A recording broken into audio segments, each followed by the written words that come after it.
Oh, what a tragic, what a travesty, ladies and gentlemen. Ladies and gentlemen, what a travesty that we witnessed. Let me take it in. Let me take it in.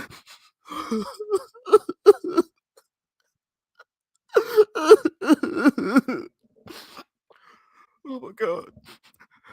Oh, I'm sorry. I'm sorry. I forgot to introduce myself. My name is Pastor Mafia King, and you could obviously hear the music in the background. Oh my god. And today we are here to mourn the loss of, of such a tragic tragedy that we witnessed this past Sunday night, ladies and gentlemen. Oh my god. It happened at the Bay Area. It happened in Santa Clara, California. And it was by the stadium, Levi Stadium, home of the San Francisco 49ers. And what we witnessed was a travesty. What was this? Oh my god, man, it just felt like a death of a family member. Oh man, oh man.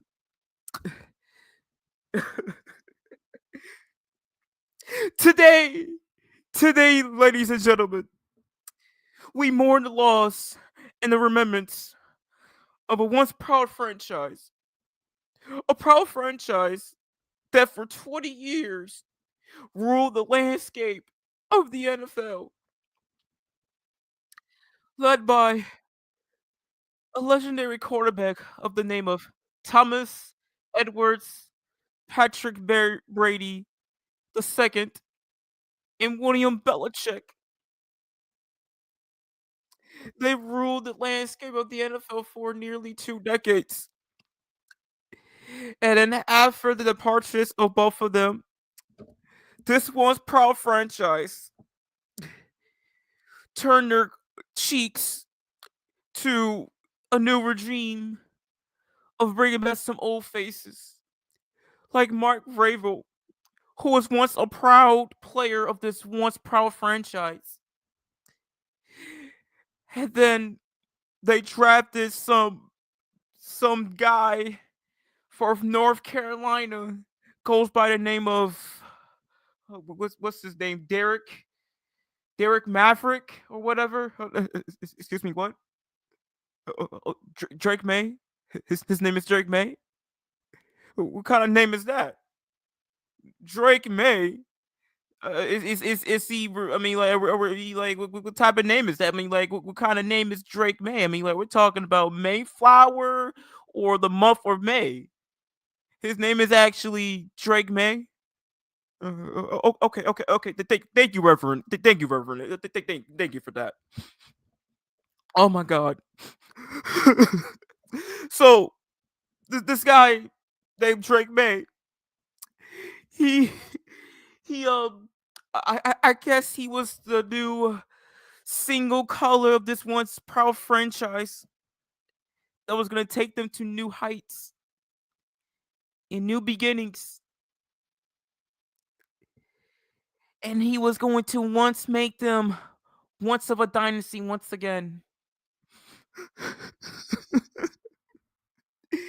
And I guess he had some type of MVP season. And I believe that he won the MVP award. Excuse me, what? He didn't win the MVP award. Well, who did they give the MVP to? Matthew Stafford from the Rams. He won MVP over Drake May. Are you sure? Let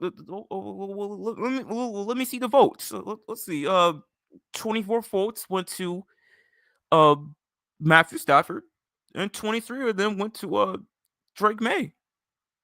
And the other ones was 2 votes for super Allen, the Winter Soldier, the best quarterback in NFL, the best quarterback in the AFC East, and Josh Allen, and the other MVP went to Justin Herbert. Justin Herbert, who in the world voted for Justin Herbert for MVP? I digress. I digress. We'll get into that later on. We'll get to that later on because we have another guest on the way. Right after this. So please, hold your applause because the next guest has something to say about this one proud franchise because he's gonna take over for me. But so it looks like he didn't win the MVP award over the guy from LA, Matthew Stafford, who's a Super Bowl champion and will be inducted to the Hall of Fame.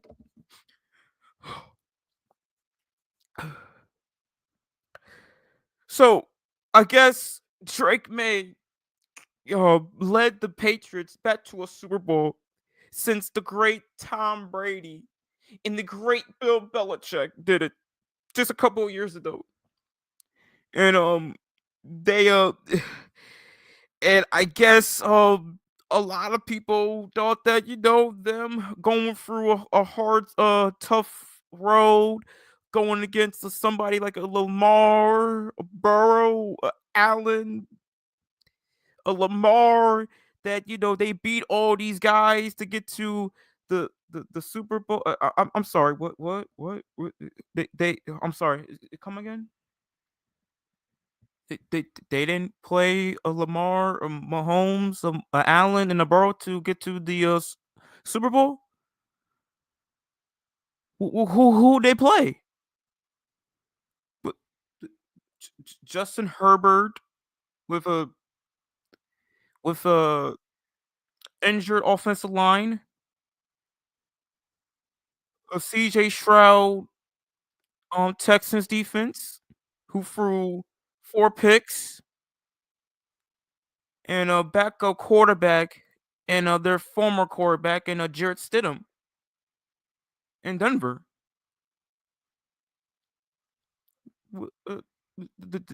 So you're telling me that they avoided Mahomes, the Allens, the Lamars, and the Burrows to get to the Super Bowl? Are we sure? Are we sure? I mean, is this factual, ladies and gentlemen? Is this actually factual? They didn't play a Mahomes or Allen to get to the Super Bowl. This is crazy. This is crazy. So wait a minute. They played Justin Herbert. They played inconsistent Texas team, and they play a backup quarterback to get to the Super Bowl. Oh my God. Okay then. Oh well, we gotta start somewhere, I guess, huh? Okay. Uh, anyways, thank you, Reverend. Thank you, Reverend, for all that. Um, okay. So it turns out that I'm just gonna just this mute the music for a moment, ladies and gentlemen, because I know it's kind of overlapping, but anyways, so it looks like little Mayflower, I guess, went to the Super Bowl, and his path was playoff Herbert, CJ Stroud, who was just throwing picks like he was Nathan Peterman, and a backup quarterback in Denver to get to the Super Bowl. This is outrageous. Oh my God, they didn't even have to play no real competition to get there. Okay. Well, what about their schedule? I mean, like, I know the schedule was hard. What? I'm sorry. What? I'm sorry. Come again. What do you mean they had the most easiest schedule? What do you mean? Why are you not getting me all this before the service? You're telling me that they had the most easiest schedule than anybody in the National Football League? Yeah. Oh my God, this is all news to me. So, I mean, like, there had to be one team they had to beat. The Bills?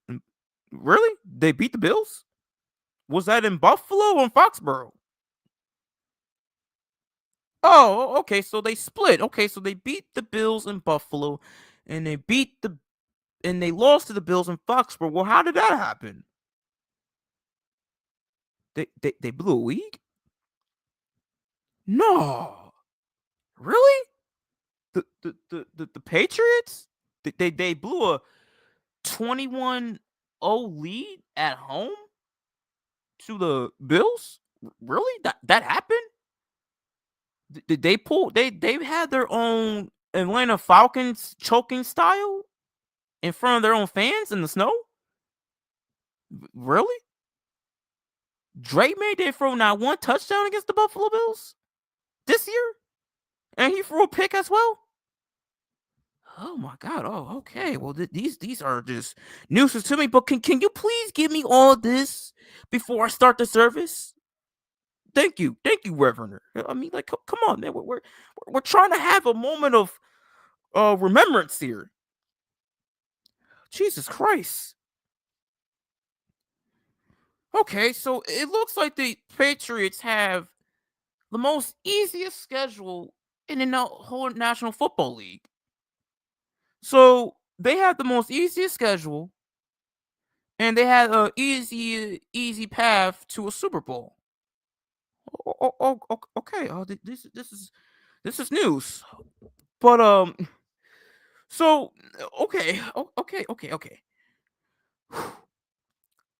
So it looks like the Patriots here just had a Mickey Mouse run to a Super Bowl. Is what I'm hearing. Okay then. Okay. But see, that doesn't excuse the tragedy that we saw at Levi Stadium, though. Oh my God. So let's get into that.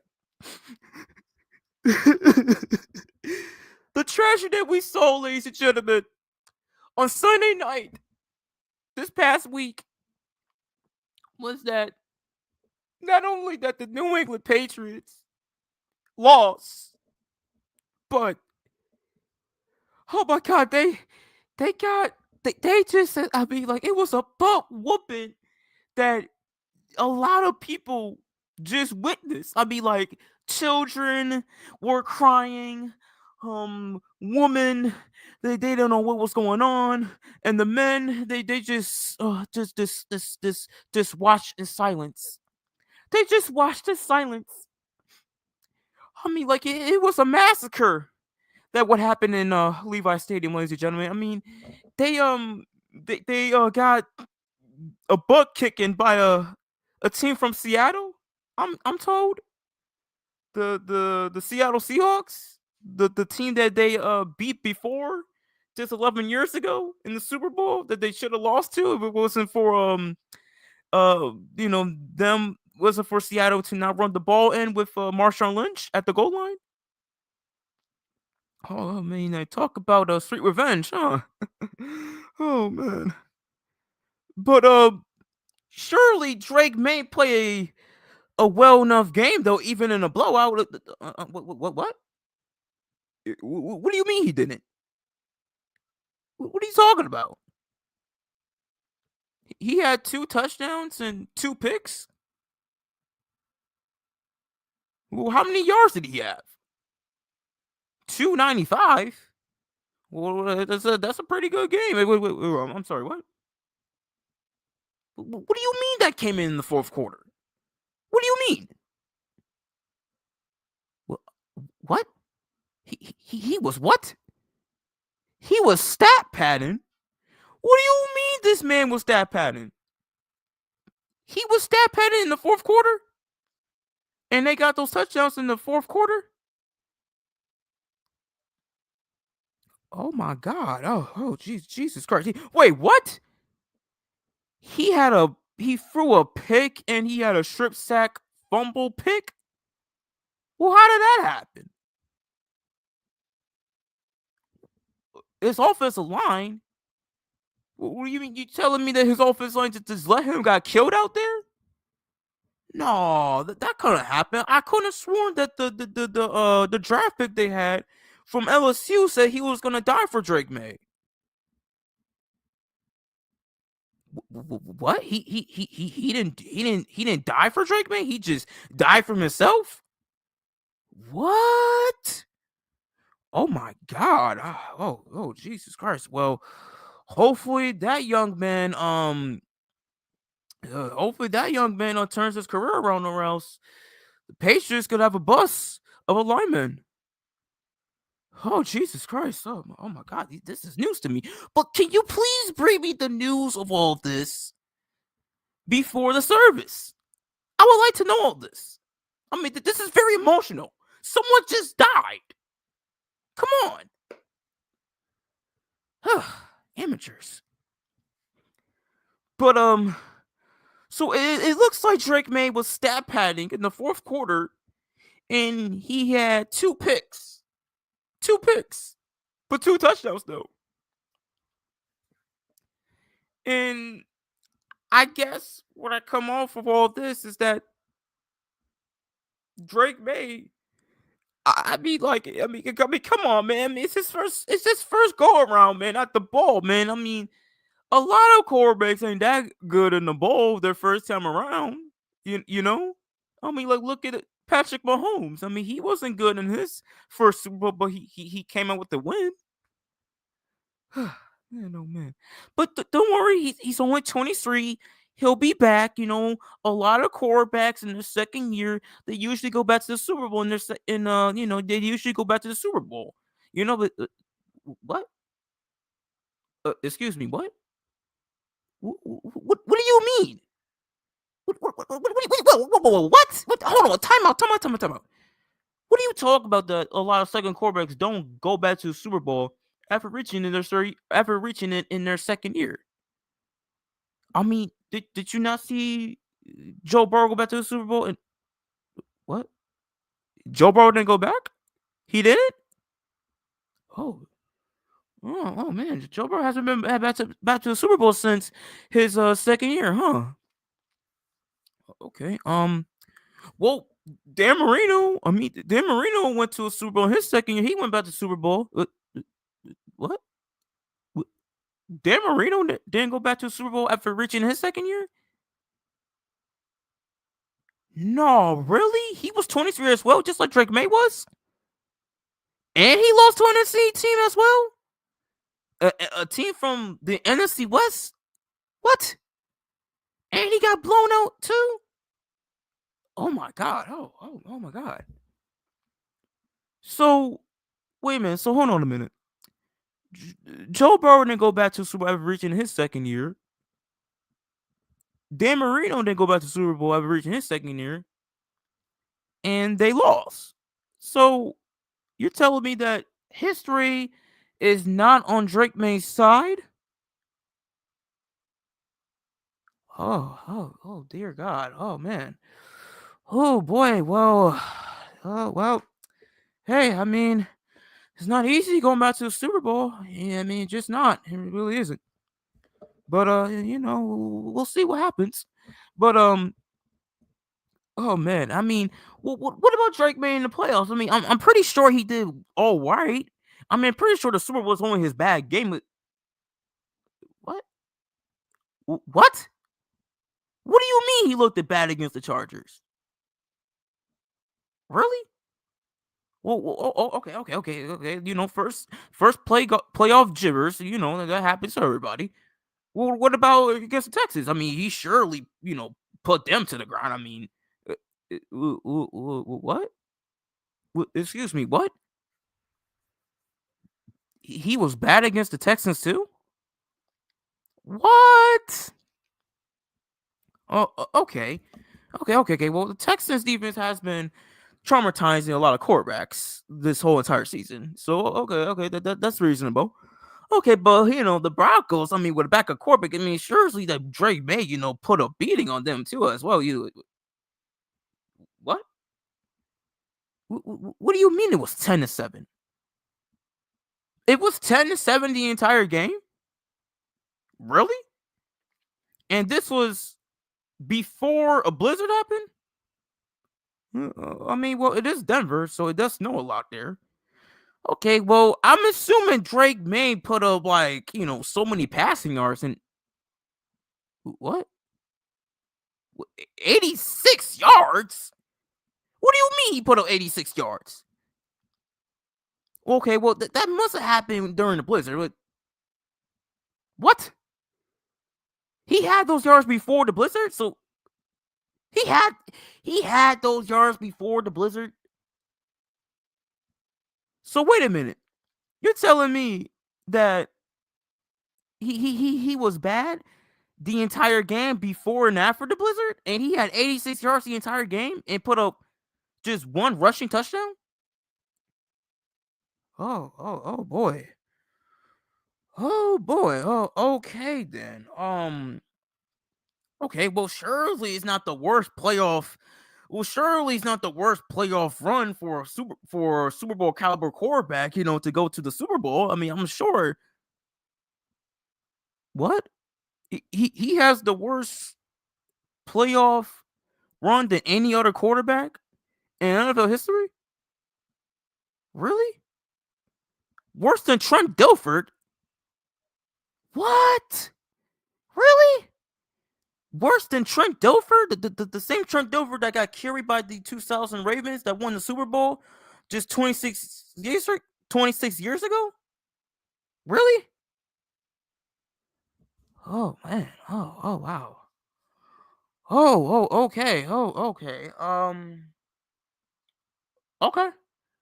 All right. Well, geez, that's a bummer. Man. Okay. Well, oh, all right. So these are all news that I'm getting and I'm getting it on the service before I get to the a lot of other things. So, but again, can you please tell me all this before the start of the service? Like, come on, we're condoning a funeral for somebody here. Have some respect. God.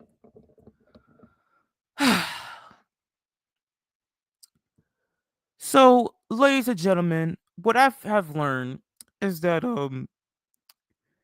Drake May had the worst playoff run than any Super Bowl caliber quarterback since the likes of Trent Dilfer. And the Patriots had a easy schedule since 1999, and they had the most easiest path to a Super Bowl than and probably in forever. And they went to the Super Bowl and they got annihilated by a team led by a former Jets quarterback and a guy that was once seeing goals against this very same franchise just not too long ago. And he didn't even have a good of a game as well.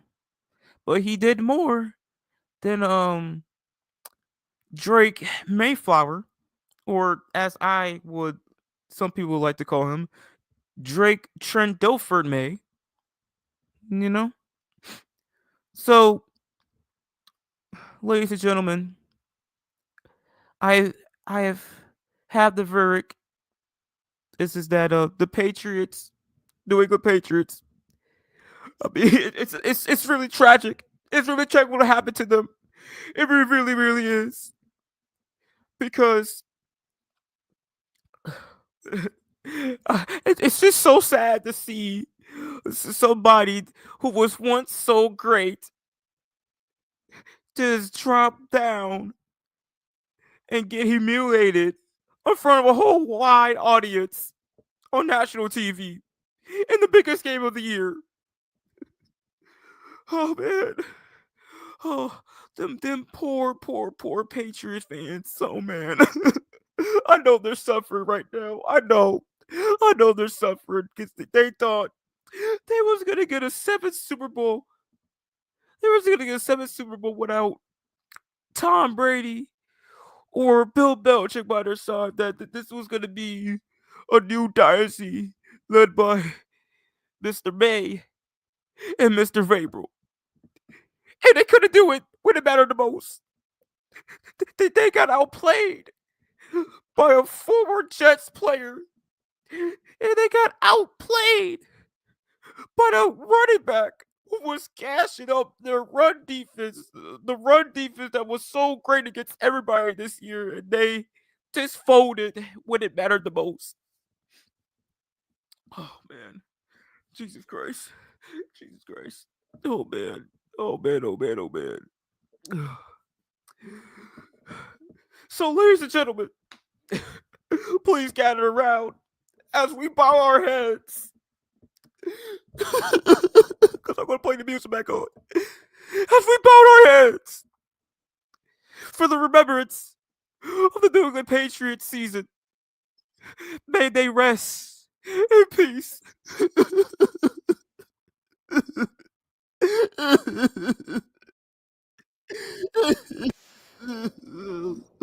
Oh, what tragic.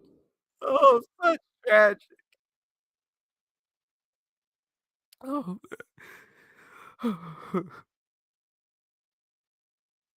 such tragic.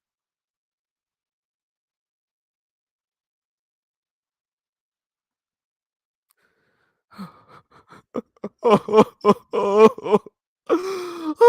my god.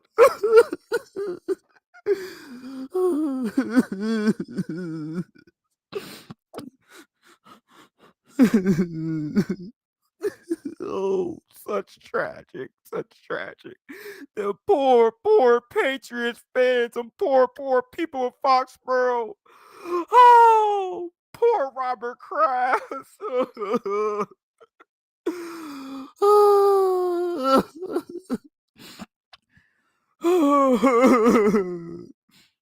Oh man, oh man.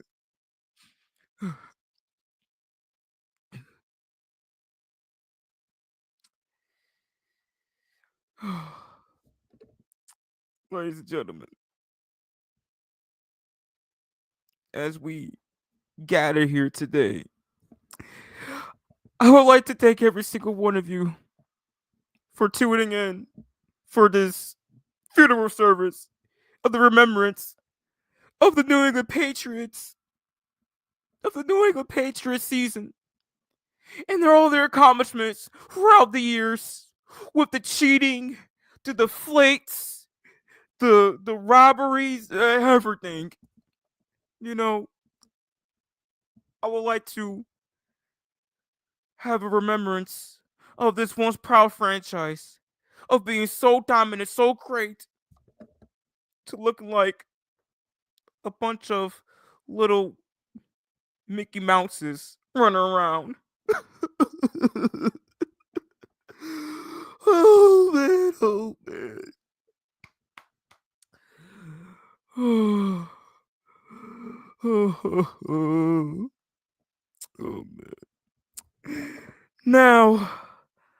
Now, ladies and gentlemen, it is my duty to present to you guys this this next individual, because I have to go somewhere and I have to go get this delicious chicken, collard greens, macaroni, cheese, you name it, on my right side of the funeral, because we have a lot of foods and beverages for a lot of you folks. So grab some, and you can enjoy this, this funeral service that I have condoned for today.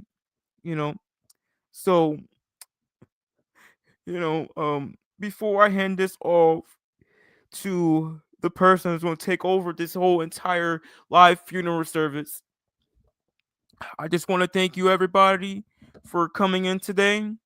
Have remembrance of this fraudulent of a franchise that's nothing without their legendary quarterback and their legendary head coach that they had disrespected throughout the entire week leading up to the Super Bowl. And yeah, that's pretty much it. And I'd like to thank the Reverend, even though he had to give me last minute notes, last minute sculptures, what I'm saying, for this funeral.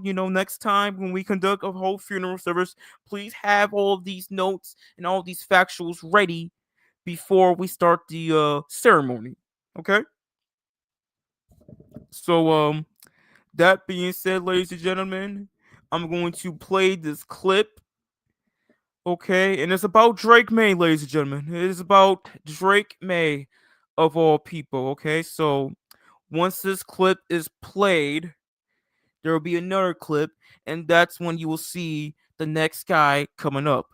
Okay, so that being said, ladies and gentlemen, my name is Pastor Mafia King, and I approve this whole entire service, this whole entire ceremony, and this whole entire message. I'll see you guys at the next funeral service. Oh, tragic, tragic, tragic, tragic.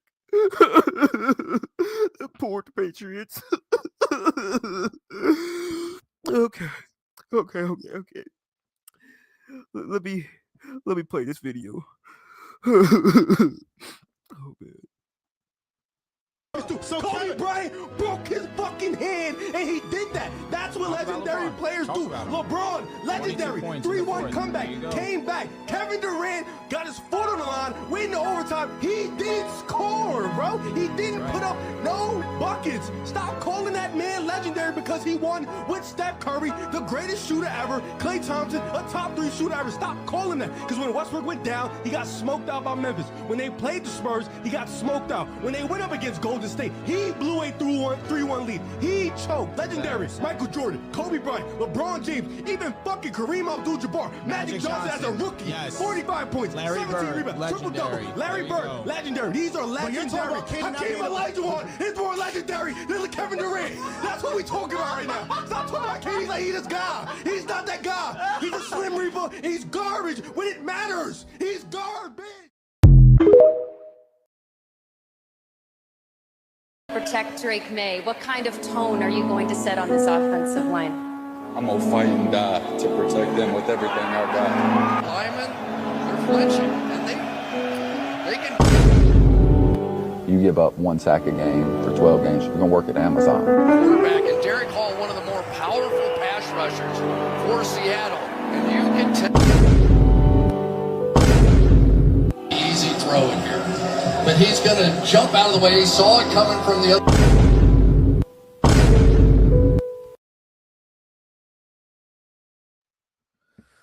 Oh, thank you, Pastor Mafia King, because the real Mafia King has showed up and crashed the whole entire goddamn funeral service. Because, this is how we do a funeral service up in here. So thank you, Pastor Mafia King, for that lovely service that you just did to introduce the whole entire funeral service for these punk ass goddamn Patriots and shit, because now I get to take over what I gotta say. All right, ladies and gentlemen, okay, let me tell you something right now. All right, I fucking told you so. Actually, no. Hold on. Let me just get ready, okay? Because there's a lot of shit that I want to get off my chest, okay? Because it's just like fathom to me on how a lot of people could just sit there and just buy into this Patriots propaganda like these bitches were something all year long. Let me tell you something, all you little dirty ass pieces of shit Patriots fans, okay? And hear me clearly when I say this shit to you. Y'all were never back. Y'all were never back to begin with, okay? I just want to put that out there. You was never, ever, ever back to begin with, and you will never be back for the receivable of the future. Okay? For the receivable future. You will never be back. Okay? I had to hear all fucking season long about the Patriots this, the Patriots that, man. Oh, the dynasty is back, man. You know, we're gonna run through the AFC East. We're gonna run through the NFL for the next 20 years. You ain't gonna run through shit but a goddamn draft pick. That's all you're gonna run into is a fucking goddamn draft pick. Okay? That's all you is. A top 5 draft pick. That's all you're gonna run into. Actually, you know what? No. Not a top 5 draft pick. All you gonna lead to, or you gonna fucking go fucking lead to, man, is fucking just being a bunch of fucking bitches, honestly. That's what you're gonna be. You're gonna be led to nothing but a bunch of bitches and nothing but misery. Nothing but misery. That's all you deserve. You, man, look, if there's one team throughout this whole entire NFL that deserves misery for the next, matter of not even the next 20 years or 30 years, the next 50 years, mind you. Hell, it could be even longer than that. If there's one franchise that deserves anything, actually, you know what? I take that back. Sports City. Because you know what's so funny to me, man? You know what's so funny? A lot of people will sit there and tell you to your face that, oh yeah, man, them fans from Philadelphia, man, they're the worst fan base in the whole entire planet, man. Which, you know what? You're technically right. Philly fans are one of the worst fans that you could possibly come across, man. Okay, man, the shit that they do, man, it's just barnacle to me. It's just barnacle to me, okay?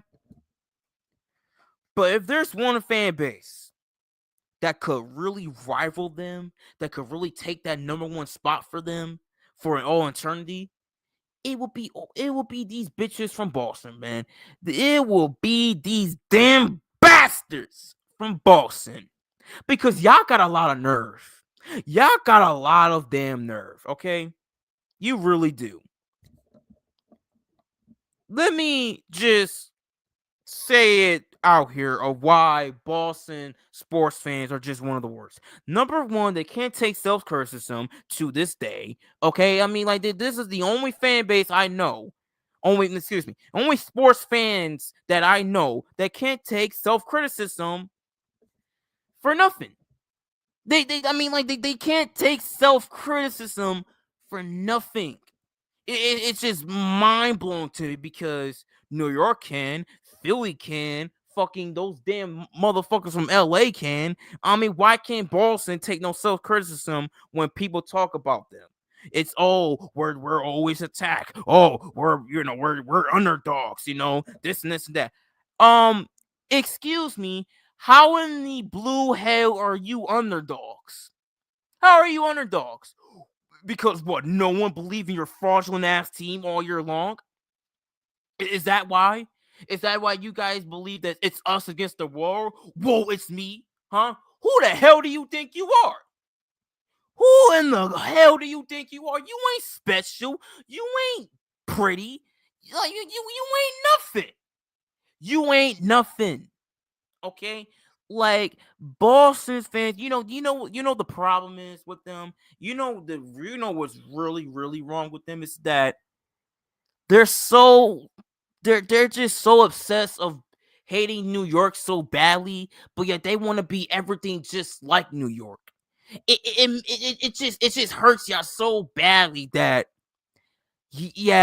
how much you really hate New York, man. You really want to really be like us so badly. I mean, like, I just don't understand this shit whatsoever. Like, you want to be New York. You want to be LA. Hell, you fuckers want to be fucking like Philly. Hell, I'll even go on a limb. Chicago's another one. Like, think about this, Boston. Y'all are, like, probably the 6th best city. Okay? Hell, I don't even know if y'all are the 6th best city because Well, actually, let alone maybe not even fucking 10th or top 15 or top 20. Because, you got Miami, you got fucking LA, New York, Philly, Chicago, motherfucking Atlanta, I mean, Dallas, Houston. I mean, I could go on, you know? Like, y'all are not nothing, man. No one cares about y'all. Y'all are irrelevant as hell. I mean, y'all don't even know what that shit. Like, y'all are not even relevant at all. I mean, fuck. I mean, like, fucking Detroit and Cleveland is more mentioned than fucking Boston is. I mean, like, for real, like, property cities, small market cities is more known and more talked about than Boston themselves. I mean, let's be for real. Let's be for real.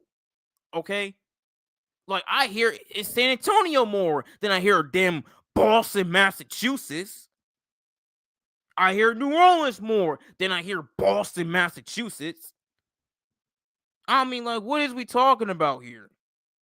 I mean, what is we talking about here? Like, Boston is so irrelevant, man. It's not even funny. And yet they want to talk about everyone else being irrelevant when they're the ones who's irrelevant them themselves.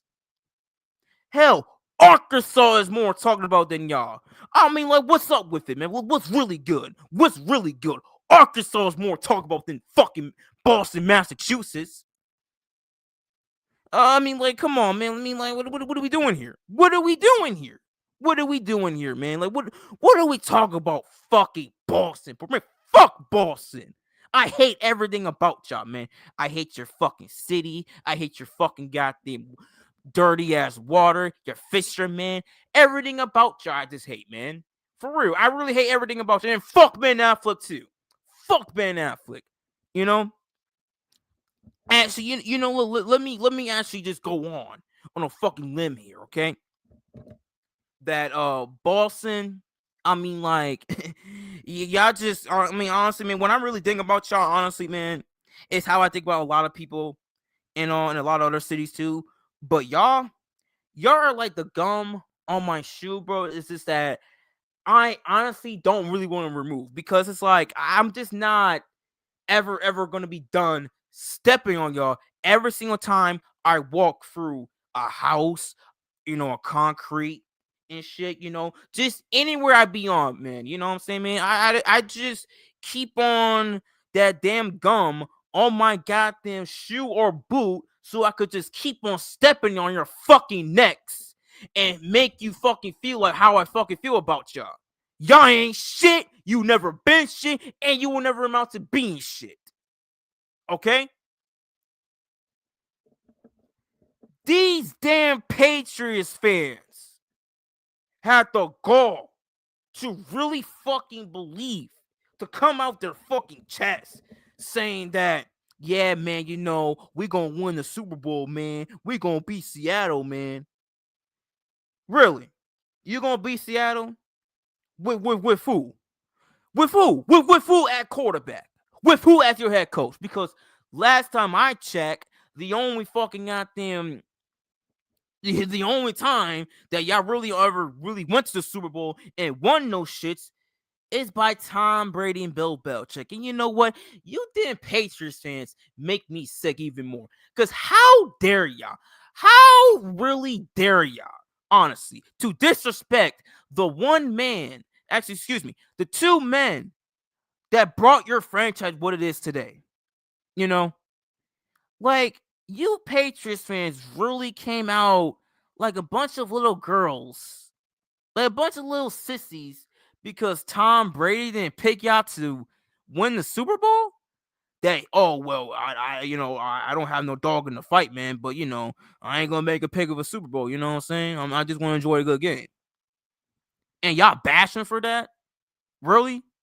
Y'all really bashing for that? Because, he didn't pick y'all because what? Because what? Well, let me get this straight. So he's supposed to pick y'all because apparently he played with y'all for 20 years and shit, right? Newsflash, did you not remember just not too long ago? Yeah, y'all kicked that man out of Boston and he took his town to South Beach, which not Miami, but South Beach of, the other Florida team in Florida, in Tampa Bay, and he won a championship there, by the way, in a year where everything was shut down because of a whole virus and all. And he won a 7th Super Bowl without y'all. And you wonder why that man don't like y'all. You wonder why he don't like it. Like, I mean, I've never seen a more a more spoiled, unbratty fucking fans in my life. Like, how the hell y'all gonna hate the one person that's the reason why of your fucking accomplishments and the reason why you're a top franchise to begin with? Like, this is what I'm talking about.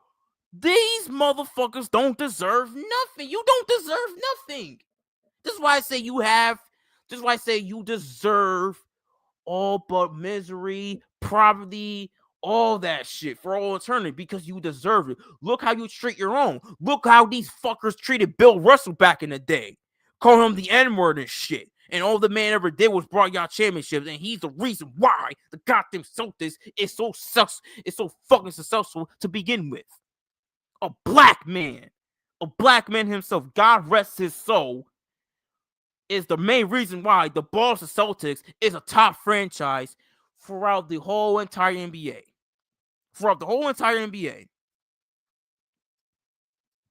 I mean, like, you can't make this up, man. You can't make this up. I mean, Boston, man.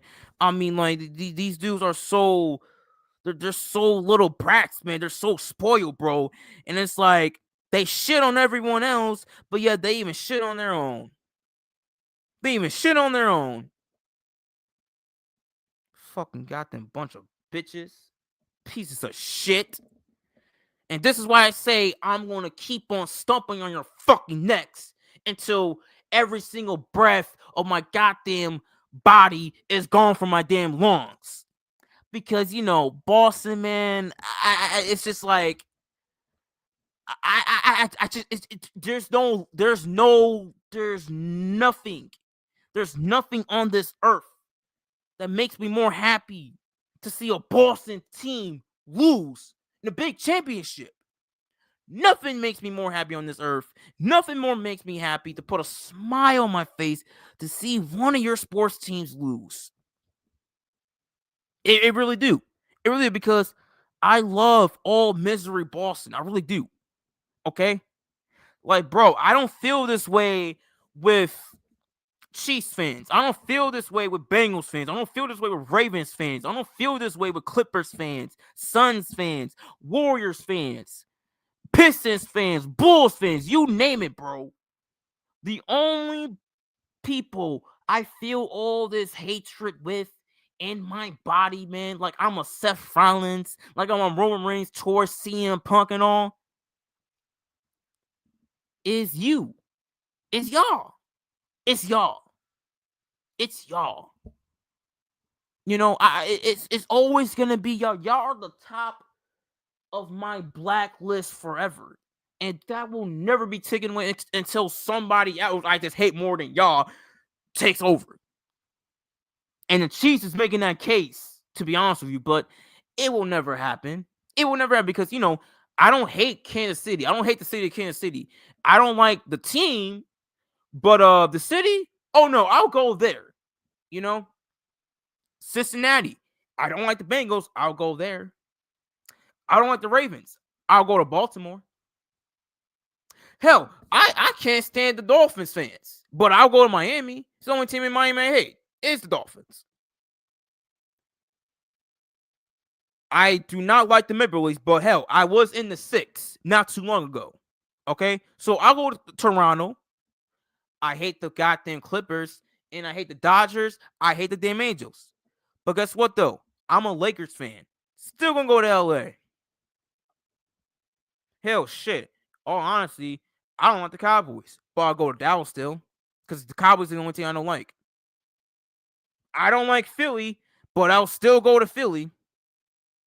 But you guys? Oh, no, I will never step foot in Boston, man. I will never step in Boston, because you know what? If I ever do, I'm taking a piss. I'm taking a goddamn piss on that damn Larry Bird statue. Oh, yes, the hell I am. Because fuck Larry Bird. Because, this damn Larry Bird, because, these little Boston Celtics fans, they want to talk about Larry Bird this, Larry Bird that. Man, the fucker couldn't fucking jump, bro. Okay? He couldn't jump. He couldn't jump. White man still can't jump, people. Okay? Well, let's be honest here, okay? Sure, he could talk trash all he want, but the motherfucker was overrated. He was never better than Magic, okay? So bite me, Celtics fans, bite me, okay? 32 was always better than Mr. 33, all right? He always was. He always was, and he always will be, all right? Get over it, all right? These damn fucking Red Sox, want to talk shit about the Yankees. But yet you're still, but you still are what, 9-27? You're still 9-27. Last time I checked. The fuck out of here, man. The fuck out of here. And your Boston Bruins suck too. How does it feel to see the Sabres do better than the Boston Bruins this year, huh? How does it feel, Bruins fans, to see that the sorry ass Buffalo Sabres is a better goddamn team and has a better win-loss record than y'all? How the hell do you let that happen? Fucking trash ass fucking city, trash ass fucking team, man. Fucking most overrated, most overhyped sports city I have ever seen in my life.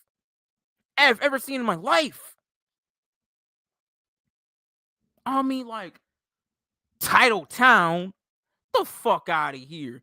Man, they're a bunch of cheaters. They're a bunch of fucking scandals. There's a bunch of deflate gates. I mean, like, you name it, man. When it comes to Boston, bro. I mean, for real. For real. Most overrated city ever, bro. Only successful because of fucking Tom Brady. It's fucking Tom Brady. I mean, like, before then, Boston really wasn't shit. I mean, do I have to remind you guys that they had an 84? You know what's so funny? Everybody wants to talk about the Chicago Cubs for having 108 drought of not winning World Series, but no one talks about the fucking Red Sox having an 84 World Series drought because of the whole Bambino fucking trade that they traded to their big brother in the goddamn Yankees, by the way, and look what happened after that. Motherfuckers had the greatest baseball player in Babe Ruth, and yet he came to win with us.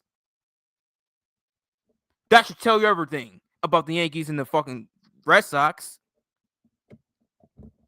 That's like Bill Russell leaving the fucking pathetic ass Celtics and hopping on to LA to go join the Lakers and win more with them.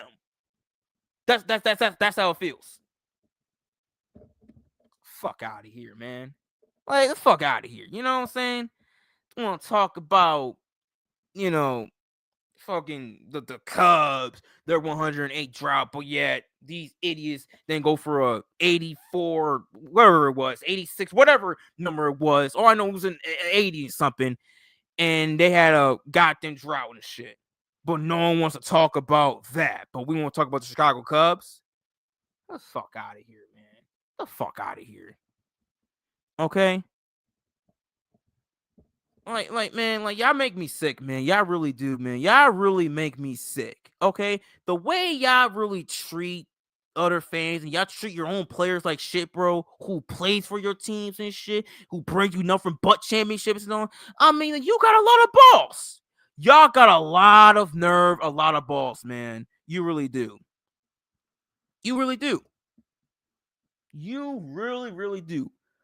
The fucking goddamn go trash Tom Brady because he didn't pick y'all in the Super Bowl. And then y'all, and another thing is y'all trash Bill Belichick too. Oh, fuck Belichick, he kicked Brady out the door, this and this and that, da. And he would have ruined Drake Maye and shit. We would have have Bill Belichick for another year or two or so. New morons. Hey, you damn dumbass Boston fans. Do you not realize the only reason why you got Drake Maye, this bum here who I'm about to bash next, the only reason y'all only got him is because of Bill Belichick. Bill Belichick had a tank for you bitches so that, y'all can have this wannabe as, this wannabe as Tom Brady for the next, I don't know, 15 years and shit. Yeah, Bill Belichick taking his last season in the NFL so yeah, you guys can have the next franchise quarterback. And y'all still bash him for it? Y'all still bash Bill Belichick to this day? And all he did for y'all was bring y'all success as well, along with Brady. And the one last great that he did for y'all is get this damn bum. And y'all still shit on him for it. I mean, like, and you wonder why they didn't, and you wonder why they don't like y'all. You wonder why they don't like y'all. You wonder why they don't like y'all.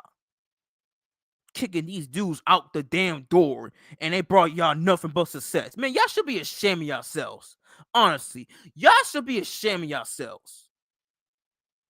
Now to this bum Drake Maye, Mr. Trent Dilfer here 2.0. I mean, shit, you might be way worse than Trent Dilfer, bro, because, I've been hearing all season long about Drake Maye this, Drake Maye that, and these damn idiots been trying to put this dude in quotations and shit of saying Drake Maye, Drake Maye, Drake. Like, what the fuck is this shit? Shit is dumb. This shit is dumb. Fucking putting quotations of the exact same name and shit. Like, man, this is what I'm talking about. Corny ass Boston at its finest, bro. It never fails. Drake Maye. I mean, yo, bro, Drake Maye, man. You know what? I don't really blame him all in turning for the Super Bowl loss. I really don't. I really, really, really don't. I just really, really don't. Because I can't really put it on him. Because you know what's so funny? I'm watching the game with my brother and all, and it's like we're watching it. Obviously, dude, I'm gonna be honest with you. I wasn't even like focused on the game, bro. That's how boring the Super Bowl was this year, bro. Okay, I mean, like it was just so boring. But I'm watching the game, and it's obvious that I knew how I seen the Super Bowl played out. Okay, like it was going to be built to ass and shit. Okay. Right? And honestly, the Patriots offensive line is trash. I've been saying it all year long that, these dudes, I mean, the offensive line is trash. So it is what it is. Like, I'm watching it, and it's like, yo, this dude Drake Maye is out here getting killed. And his offensive line ain't doing no wonders for him. I mean, like, these dudes couldn't get past the damn 50 throughout 3 quarters. This dude, Drake Maye, couldn't get past the 50-yard line for 3 damn quarters up until the 4th quarter. I mean, like, what are we talking about here? So, you know what? I don't really blame all this loss on Drake Maye. Okay? But that doesn't excuse him for his horse shit play, though. That doesn't excuse him for his horse shit play. Because it's like, dude, what are you doing, bro? Honestly, like, your offensive line is bad. It's like, what are you really doing, bro? I mean, like, you're just doing dumb decisions, and it's like, you can't move out the pocket, You're missing open throws, open targets, you name it, right? And you know what's so funny? A lot of people be saying this about my QB, Josh Allen and shit, because, when Josh be doing this shit, he has to hear it all. He has to hear all this, He has to hear all this from fans on Twitter and the media and all. Josh gets crucified for this shit. So does Lamar. So does some of these other quarterbacks as well. Hell, even Jalen Hurts as well. Okay? But we're going to give a pass to this dude, Drake Maye, because, oh, well, he's a second-year quarterback, it's only his second season, let him get time and all. Man, look, if that was Josh, if that was Lamar, if that was Jalen Hurts or some other quarterback that the media just loves to bash on, we will never hear the end of it. We will never hear the end of it. Okay, and also, I got a lot of things to say about the whole Josh Allen propaganda that he doesn't get criticized by the media, because, I'll go into that later on after I get done with the damn Patriots. Okay, so stay in tune for that. All right.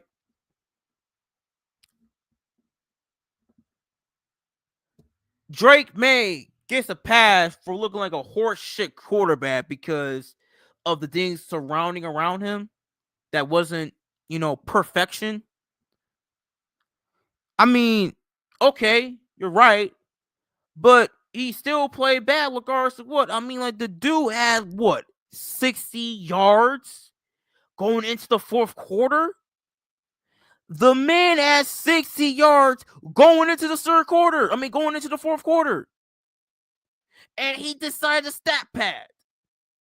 Fucking stat padding down here. 2 touchdowns and had 2 dumb picks. The second one, I mean, hey, you could blame it on the offensive line. The strip sack, interception, fumble. I mean, you could really blame it on the offensive line, honestly.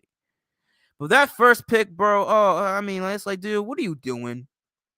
It's like, dude, what are you doing? It's like, okay, we get it. You're young. You're trying to make something happen and all, but it's like, what are you doing, bro? What are you doing? What are you doing? Why would you throw that? Why would you throw that? I mean, like Drake Maye is bad. Like he is bad. He is bad. Like, bro, like, look at this shit right here, bro. Like, dude, this dude, and he's supposed to be an MVP quarterback. And another thing, before I get into this, Patriots fans, he was not better than Stafford. Get over it. Stafford was the rightful MVP to begin with. Okay? So all these little Patriots fans saying, oh, Drake Maye got robbed. Stafford stole his MVP. This and this and that. Your boy, fucking Drake Maye, ain't beat not one good team than Buffalo. Okay? Stafford, he had a murderous row schedule. Okay? And here's another thing. You do realize that Matthew Stafford put up like got the historical stats on the Seattle Seahawks defense all year long, and this dude Drake Maye only put up with 13 points. And had the little stat padding coming into the fourth quarter. Yeah, that should tell you who rightfully was the MVP and who rightfully wasn't. Okay? And I mean, like, come on, man. The Super Bowl proved on why he was not the MVP. Okay? Get the fuck out of here. So, anyways, look at these damn stats. Look at these damn stats. Look at this shit right here. Look at this shit right here. I mean, like, this is so disgusting. This is so disgusting. I mean, like, look at this dude. Like, do y'all not see what I'm seeing here, man? This dude, Drake Maye, had the worst playoff run to a Super Bowl than any of these quarterbacks on this list. Peyton Manning, Russ Grossman, Joe Flacco, Jared Goff, Kurt Collins, Trent Dilfer, Tom Brady, Jimmy Garoppolo, Rich Gannon, and everybody's favorite quarterback, Joe Burrow.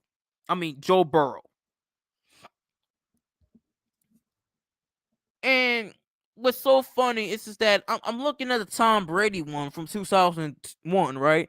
And Patriots fans want to compare Drake Maye to Tom Brady so much. Let me tell you something, Patriots fans. You do realize that Tom Brady had a way worse team in 01 than Drake Maye did in 2025. Like Tom Brady didn't have a Stephon Diggs. He didn't have a Trey Henderson. He didn't have a Mac Hollins. He didn't have a Kayshon Boutte. He didn't have a Hunter Henry. I mean, like, his offensive line was better than Drake Maye's. But outside of that, I mean, Tom Brady didn't have the Super Bowl's weapons as him. Now, obviously, it was a different league than it was now. Okay? But I'm just saying, man. I mean, like, Tom Brady, outside of the tuck rule, fluke play, obviously, he didn't have like some easy schedule or some easy path to the Super Bowl. I mean, like, the man, was sensational. Okay, I mean, I understand it doesn't look like that for the stats wise, but when it mattered the most, he showed up. He showed up. This dude didn't show up.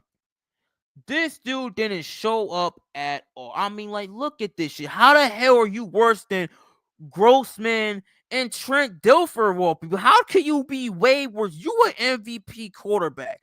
How in the blue hell are you worse than Collins, Dilfer, and Grossman?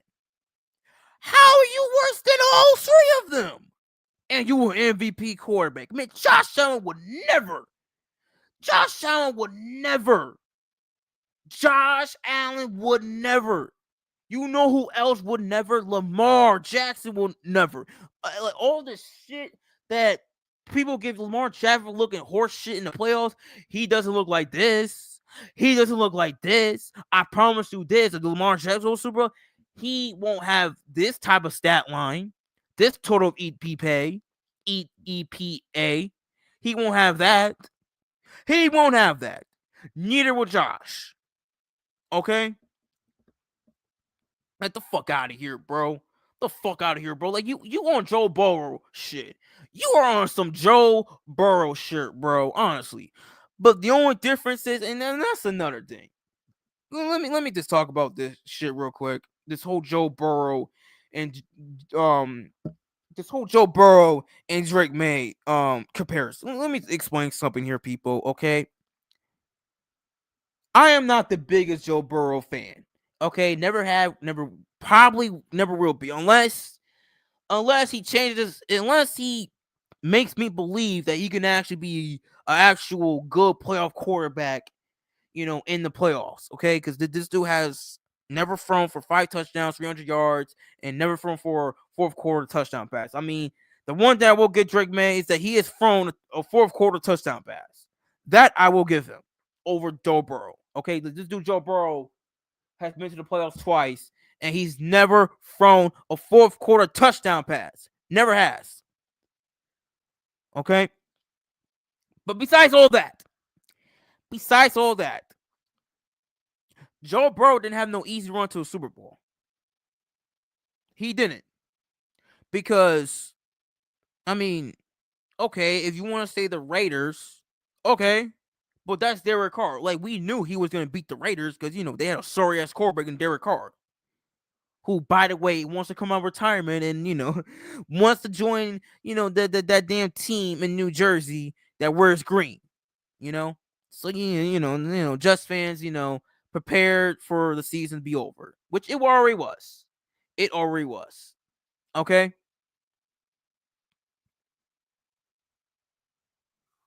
Then he goes against that bum in Tennessee and Ryan Tannehill.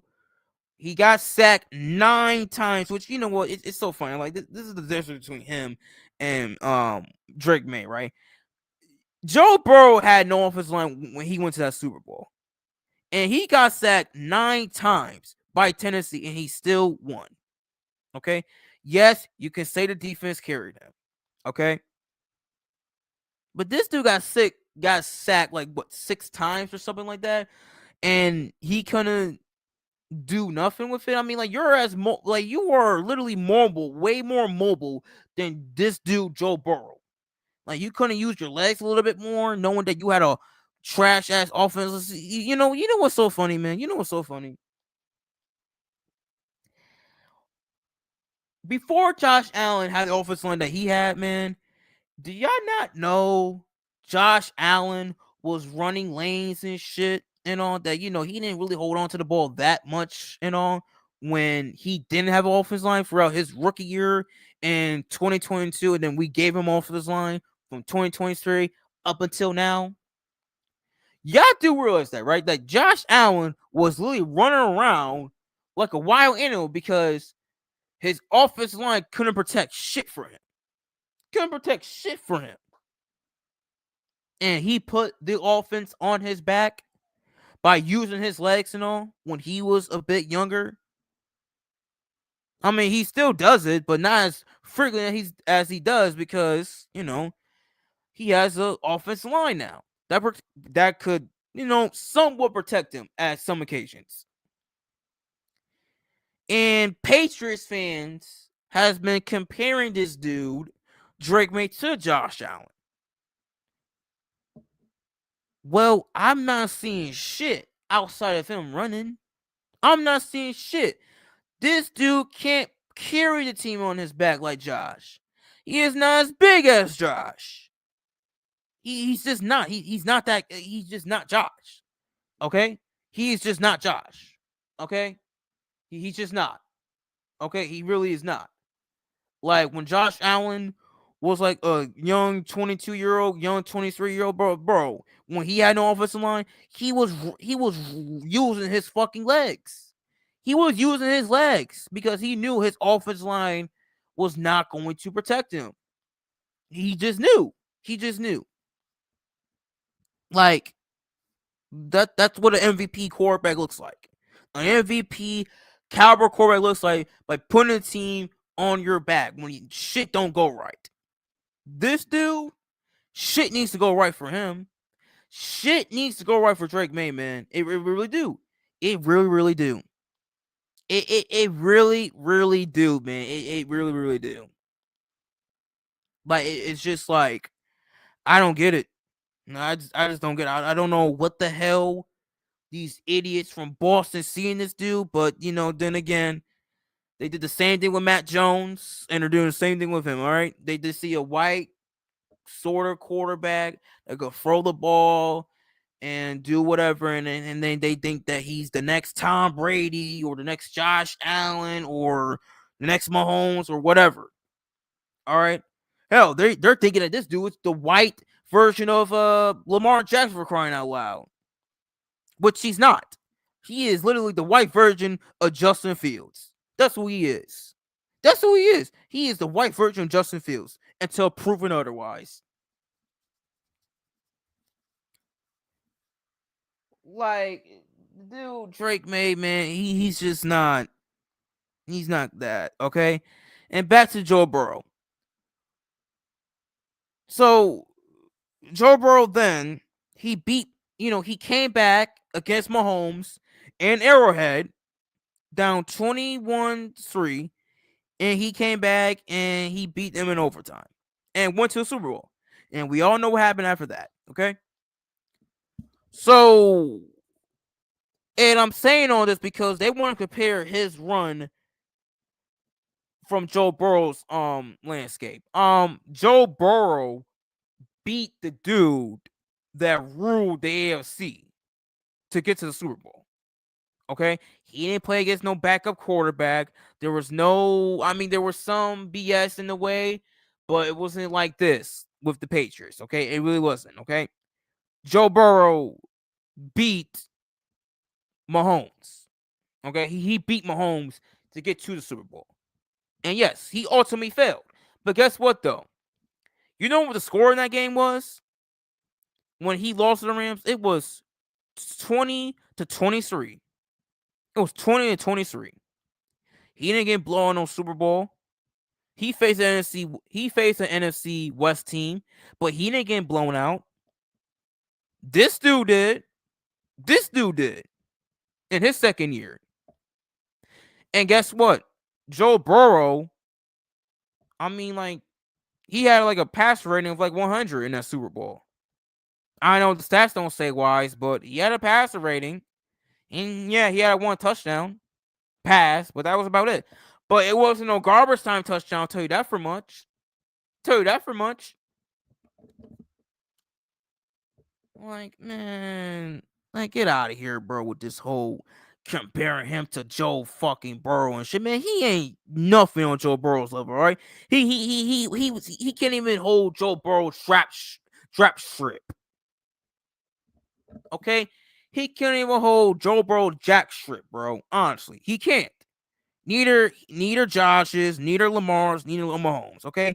Don't put this dude in the same realm as these 4. Okay? He is not like that. Okay? He is a side character. That's what he is. He's in with the Bo Nixes, the Trevor Lawrence, the CJ Strouds of the world. Okay?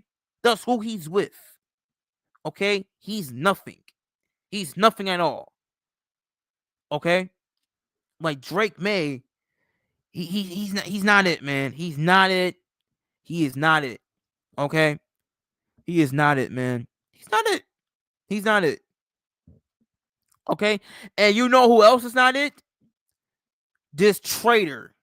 This goddamn traitor and Stephon Diggs. Yo, Stephon Diggs.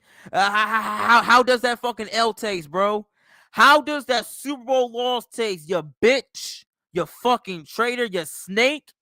How does that shit taste? I'll actually, you know what? I'm actually saying the wrong words. How does that lawsuit taste? Huh? How does you getting dumped after the Super Bowl taste? Huh? How does that feel? How does that feel, Mr. Stephon Diggs? Mr. 37 yards in a Super Bowl. I mean, like, yo, you just don't know when to show up, huh? You can't show up for shit, huh? You can't show up for shit. You did all this. You paved your way out of Buffalo. You paved your way out of Buffalo. Went to Houston, got injured. You went to New England, and you thought, hey, man, I actually went to the Super Bowl. This and this and that, right? And guess what? Stephon Diggs? When the lights were brighter, when it was the big stage and all, at its finest and all, when the team needs you most, you was never there to come out. You was never there. You was never there to be found. You was never there to be found. You was never there to be found. Nowhere near to be found, bro. All game long. But you want to have a fight though with one of the Seattle Seahawks players though. You want to have a fight with them, but you didn't want to have a fight, against the Seattle Seahawks. When getting open, catching balls, scoring touchdowns and all, huh? I mean, how did Matt Collins score a touchdown in the Super Bowl? You didn't. You didn't. I mean, like, Matt Collins shows off more for his quarterbacks more than you have ever done. I mean, this dude, Stephon Diggs, man. I mean, like, we try to tell you Patriots fans, but you didn't want to listen, okay? Because, you're ignorant as hell. You just... I mean, like, we try to tell y'all, man. I mean, we told y'all this man, Stephon Diggs, the moment the playoffs come on and all, and the lights shine brighter and all. I mean, this dude don't show up, bro. He's just nowhere to be found, bro. He's like Waddle, bro. Like, he's nowhere to be found.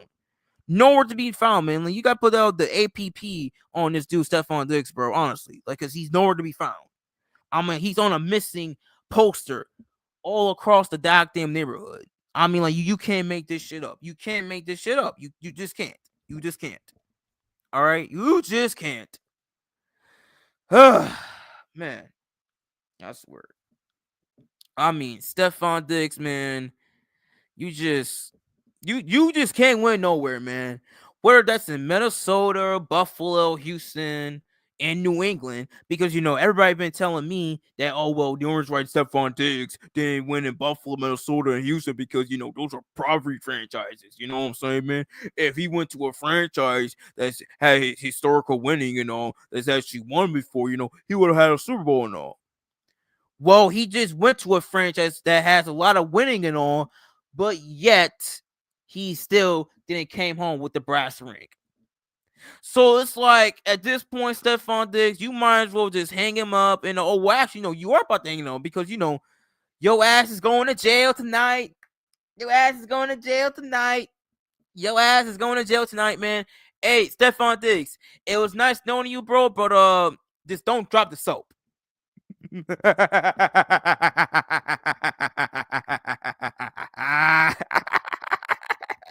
Just don't drop the soap, man.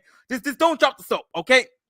Just don't drop the soap, okay? Because I mean, hey, there might be a Diddy or fucking R. Kelly or whatever, bro. I mean, shit, man, ready to grind you down, a fucking booty warrior from the Boondocks. You name it, bro.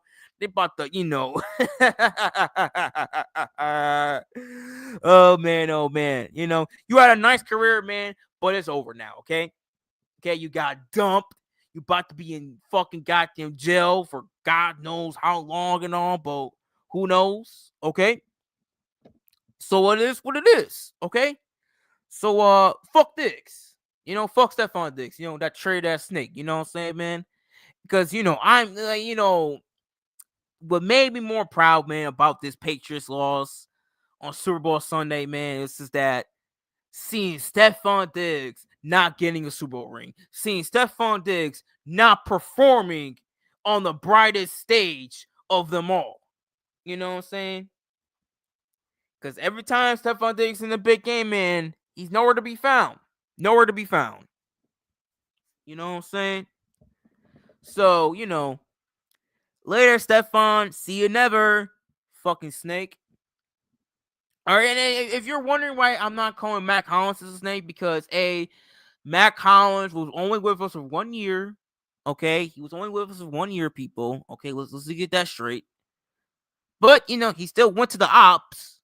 But Mac Hollins, he's only with us for 1 year. Diggs, he was with us for like 4 years, man. All right, and he did some sucker ass shit behind the scenes. Which in his case, he was right. He was right. But still doesn't excuse what he did, though, on how he got out of Buffalo. Still doesn't excuse. It still doesn't excuse of what he did.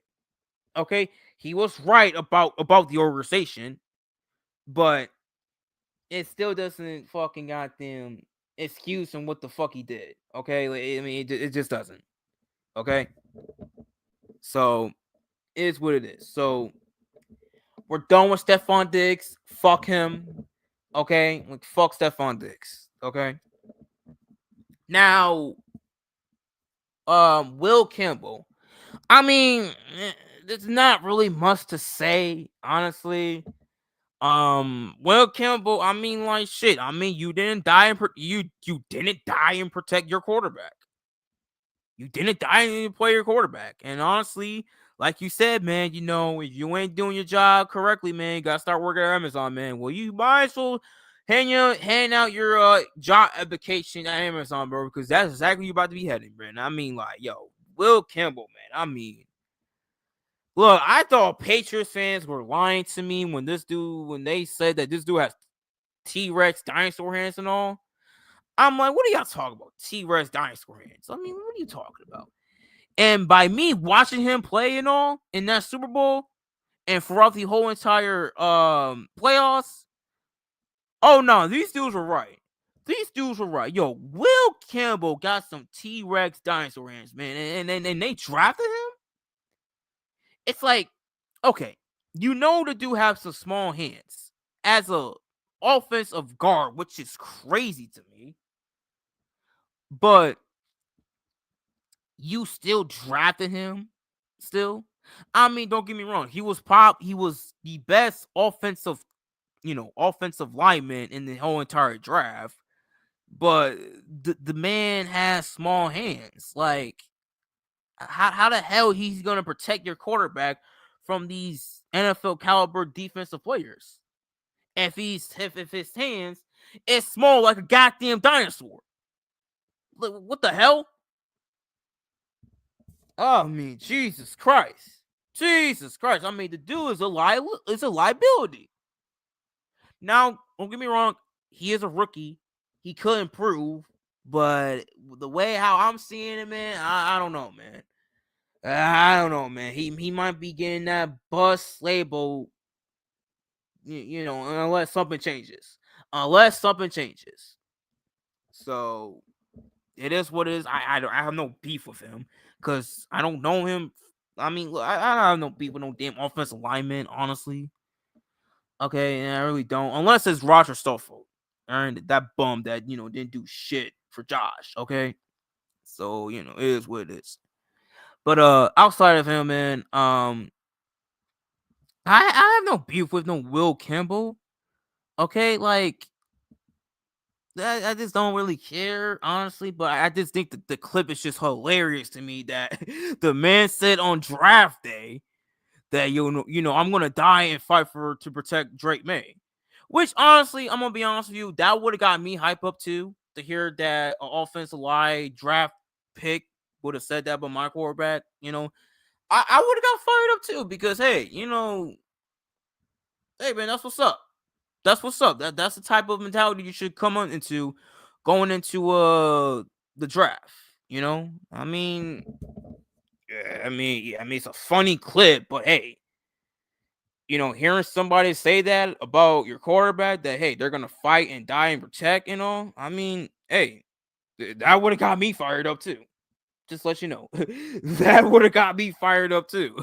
I'll just say, if somebody would have said that about Josh Allen, bro, I would have got fired up too. I would have. All right, but I have no ill will to Will Campbell. Honestly, I don't hate Will Campbell. All right, I don't know. Okay, so I don't care about that. I just want to bring that up. I just wanted to bring that up. Okay, but I don't really care about Will Campbell, honestly. But I was just bringing him up because Patriots fans was them telling a lot of people about this dude having dinosaur hands and shit, and I mean, hey, they were right. They were right. They were right. So it is what it is. But yeah. Who else? Mike Vrabel. Another guy. Look, I'm gonna be honest with y'all. I like Mike Vrabel. I think he's a good head coach and all, but I didn't see no whining in this one like he did before. Because honestly, man, the dude also didn't try to like not go for it. I'm not gonna lie. I feel like Mike Vrabel cost them this game more than anything because it's like he wasn't being aggressive. Now, granted, it would have gave the Seahawks some good field position. Don't get me wrong, but I feel like when you're down that much, and it's like, okay, like the score was literally 12-0, people. It was literally 12-0. So like if I was Mike Vrabel, honestly, if I'm seeing a scoreboard like that, bro, I will honestly try to be aggressive and try to go for it. You know what I'm saying? I would try to go for it because it's like it's 12 to zip, bro. It's 12 to zip. Like, why not try to go for it? Why not try to go for it? Like, do you want to win or not? Do you want to win or not? I mean, this is the Super Bowl. Like, this is for all the marbles. This is for all the marbles. I mean, you could have showed some dignity and some balls to, try to be aggressive, try to go for it. And he didn't do it. Like, I mean, like, I just feel like he just waved the white flag too much throughout the game. Honestly, when he didn't try to go for it, like, I mean, maybe he just didn't trust the offensive line. Maybe he didn't trust Drake Maye to make the right play and all. Maybe that could have been why. And I could understand it, honestly. But it's like you gotta give your players just some confidence, man. Like, you gotta give them a chance. Okay? You just got to. Like, it's the Super Bowl, bro. It's the Super Bowl. Okay? And it just felt like it just felt like Mike Vrabel just waved the white flag, bro. I mean, he just waved the white flag, bro, on separate occasions. He just did, you know. So like Mike Vrabel, man. I mean, he's kind of he's kind of actually the main reason why Patriots did lose Super Bowl II. It's like you could have showed some aggressiveness, bro. You know, you've been showing it all year long. It's been working. It's been working. But hey, man, it is what it is. It is what it is. But to Mike Vrabel though, I mean, he bitches a lot though throughout the whole entire season, bro. Because it's like I'm watching the dude, right? And it's like he just bitches about every single call, every single play and all from the referees and all. Now, granted, would there be a call there and there too where it's like it looks iffy? Yes, because I mean, this is the NFL here. Now, if there's one thing I can't stand, it's the fucking referees fucking up a good game. I mean, doesn't matter if it's the Patriots or someone else. I mean, as much as I hate the Patriots, man, if they got robbed on some bullshit, bro, I mean, yes. Would I make fun of them? Yes. But then I also will say, as much as I'm making fun of them, they did get fucking robbed on that goddamn play. Okay, they did get robbed. They did get robbed. Let's be honest here. I mean, hell, I even said it when we played them in Foxborough.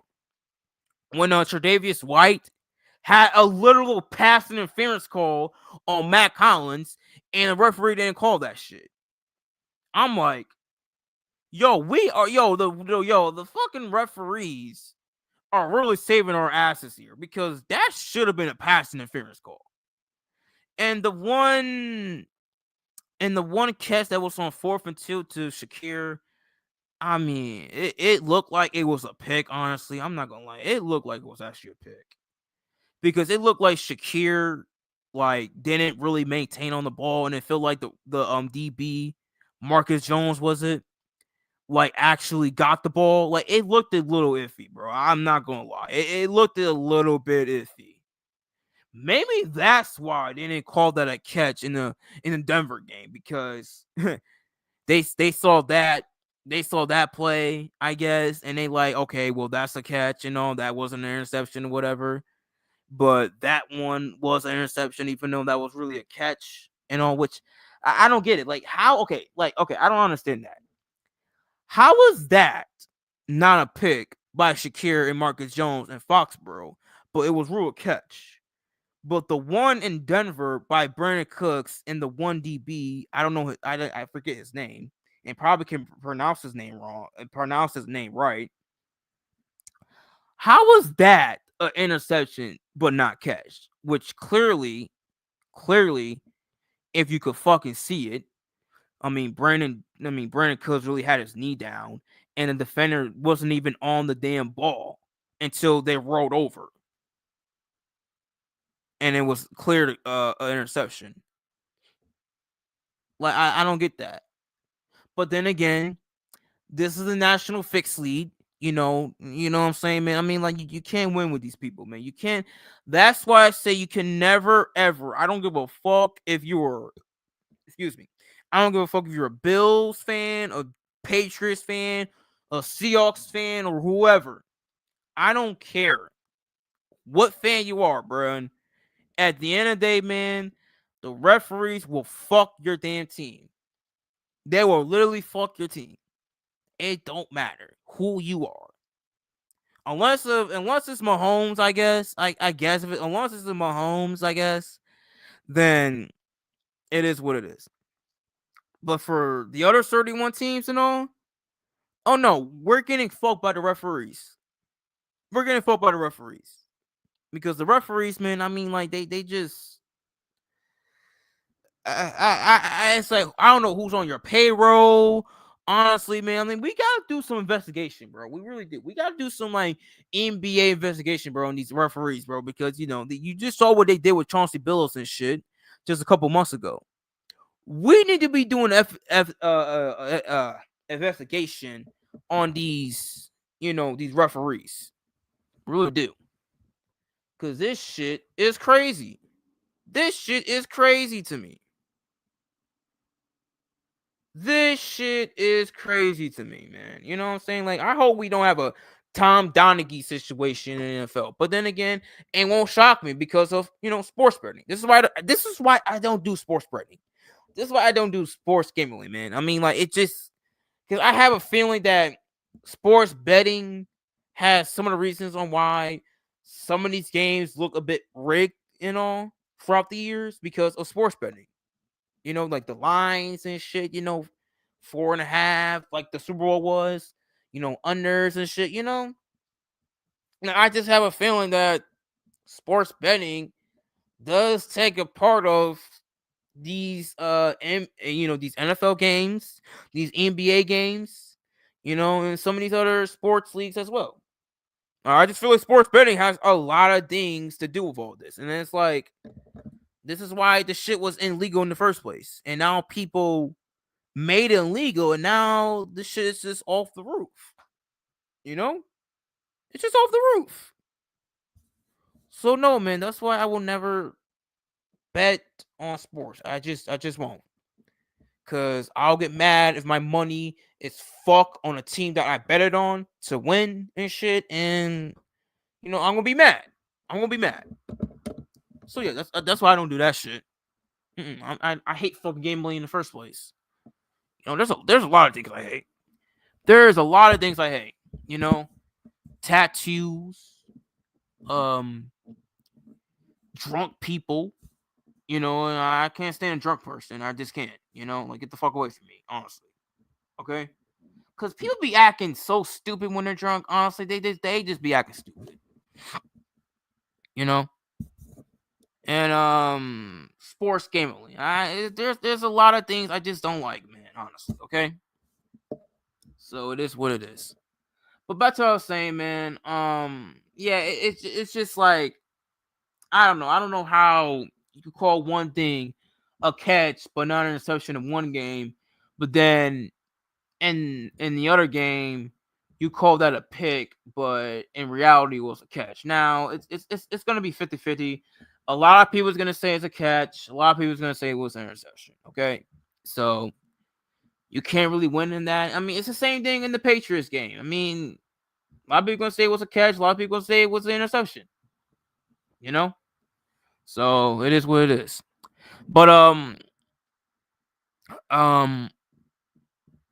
Mike Vrabel though, back to him though, because it's just like, I do see him a lot though, like be bitching and shit, and even after the Bills game, like he was saying, oh well, there were a lot of, the Buffalo Bills is the most penalized team in the whole National Football League, this and that. They hold a lot, da da da da da da, and all. It's like, dude, you are such a crybaby, bro. You just is such a crybaby. Like, you gonna really come on fucking air and shit the next day saying, oh well, they're the most penalized team, and all, they were holding a lot, this and that. Like your team don't be holding a lot too. Like, your team don't be holding a lot too. And I did check the stat, as much he was crybabying, and as much he was, he was being a crybaby and all. And yeah, the Bills technically are the most penalized team in the whole National Football League. I mean, like, we be getting penalized a lot. People. Okay? So that is not good. Okay? But hopefully that changes. Okay? Hopefully that changes.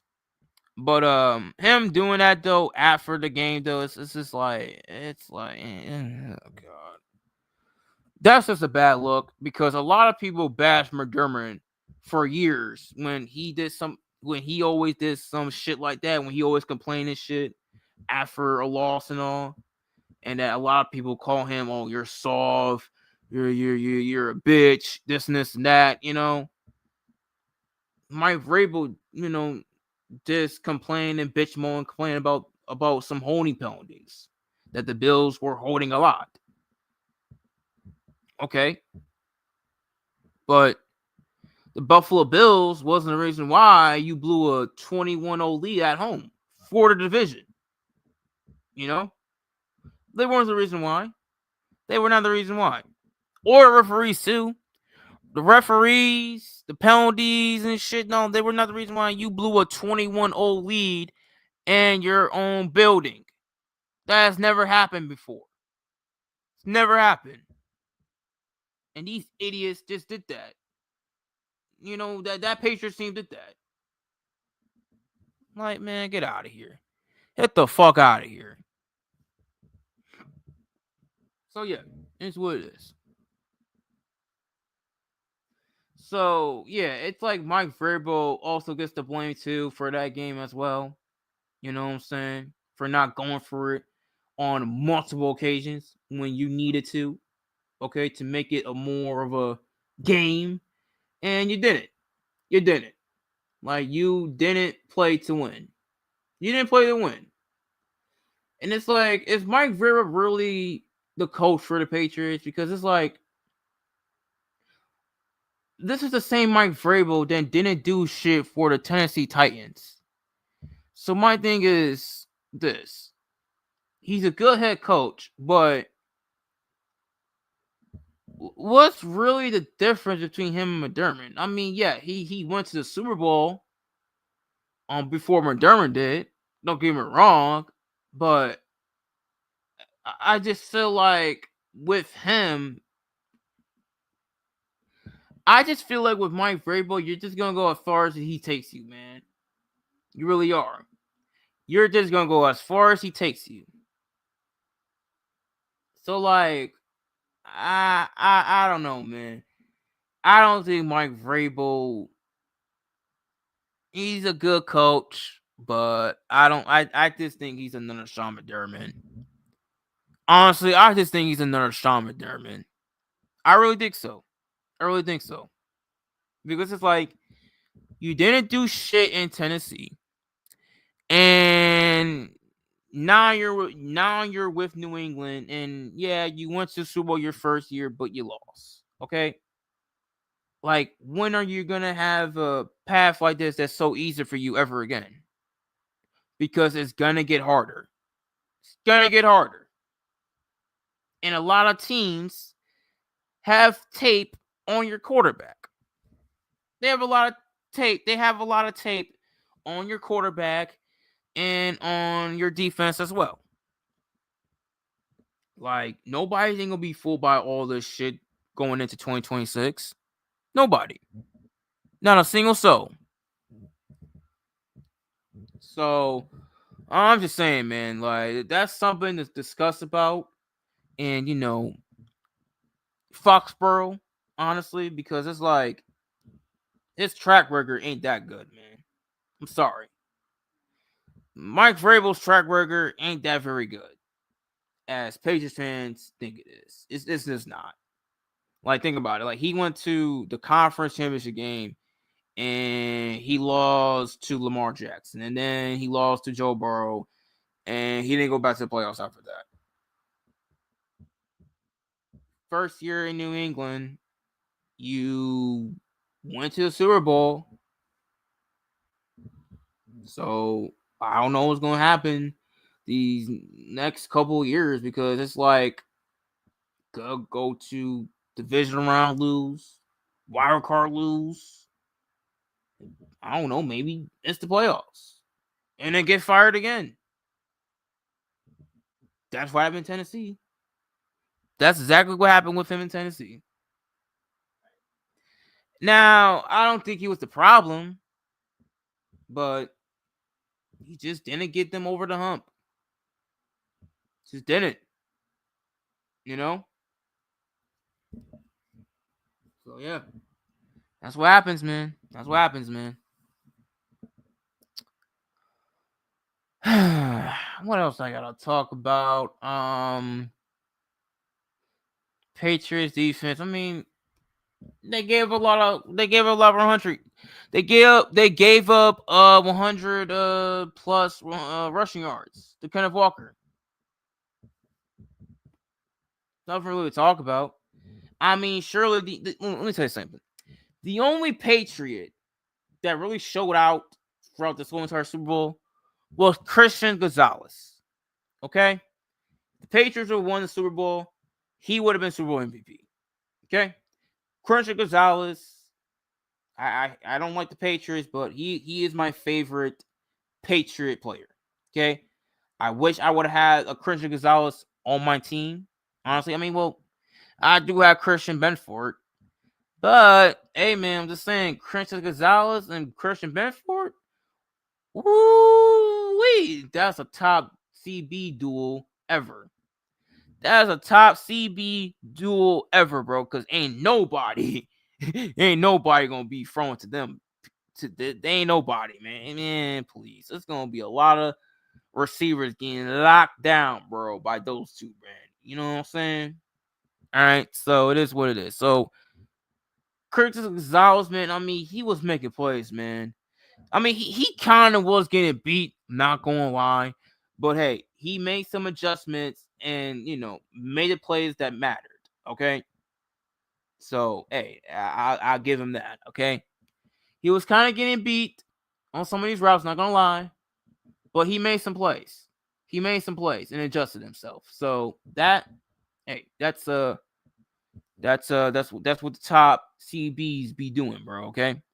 I mean, he's better than, that fucking, that damn Jalen Ramsey, you know what I'm saying? Fucker. Fuck Jalen Ramsey, okay? Like, honestly, man, I would have been happy if Gonzalez would have won Super Bowl than Ramsey because, I mean, yo, bro, honestly, like, everything people be saying about Jalen Ramsey and shit about this top corner, bro, is what everything I see in Christian Gonzalez. He is what Jalen Ramsey was supposed to do. Was supposed to be. Fucker Jalen Ramsey out here getting beat by a lot of goddamn people. Like, fuck out of here. Okay? Christian Gonzalez out here shutting these dudes down. Man, fuck Ramsey. Alright.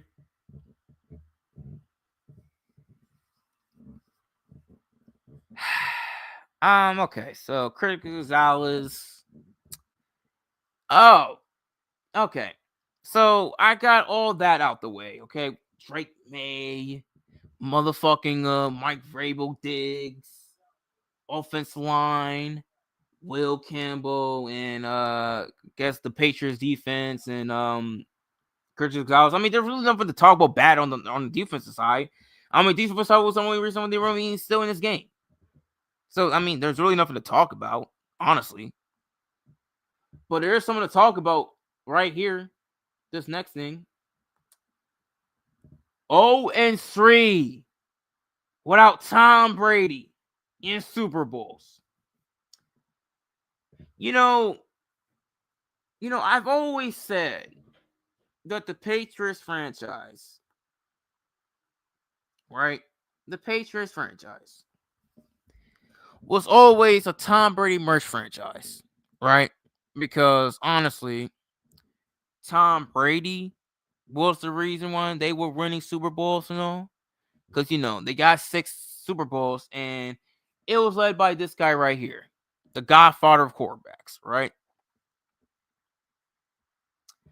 And it's like, before Tom Brady, they didn't win those Super Bowls.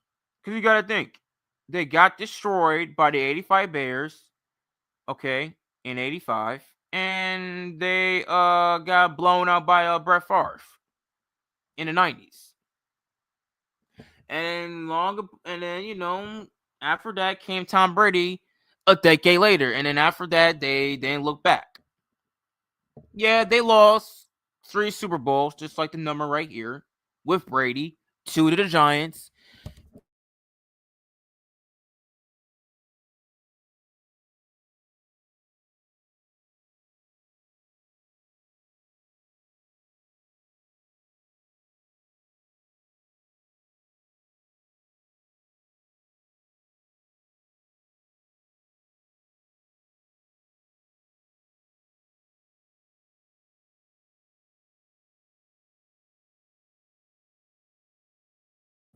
Hello? Can you hear me? Oh, shit.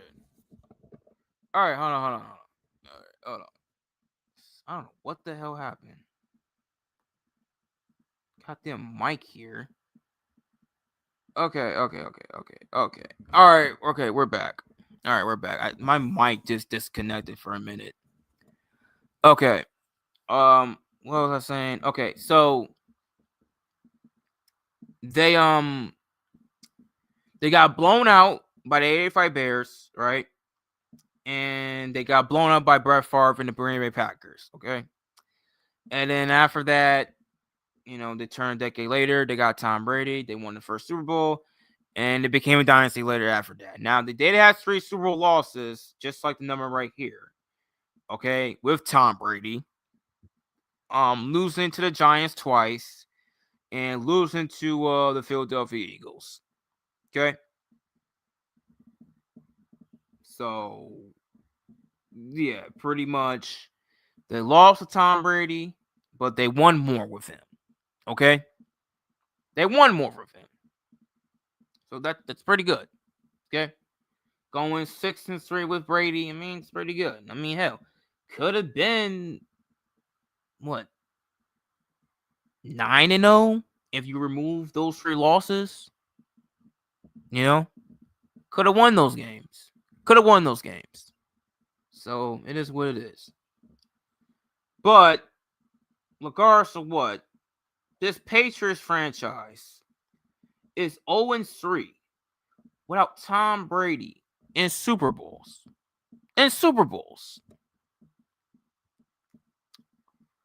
This is why I've always said the Patriots franchise are the Chicago Bulls of the NFL. Because you got to think, people, the Chicago Bulls and the Patriots, they're so similar to each other, it's not even funny. Now, granted, the Patriots didn't repeat twice like the Chicago Bulls did in the 90s, right? The first half of the 90s and then the last half of the 90s, okay?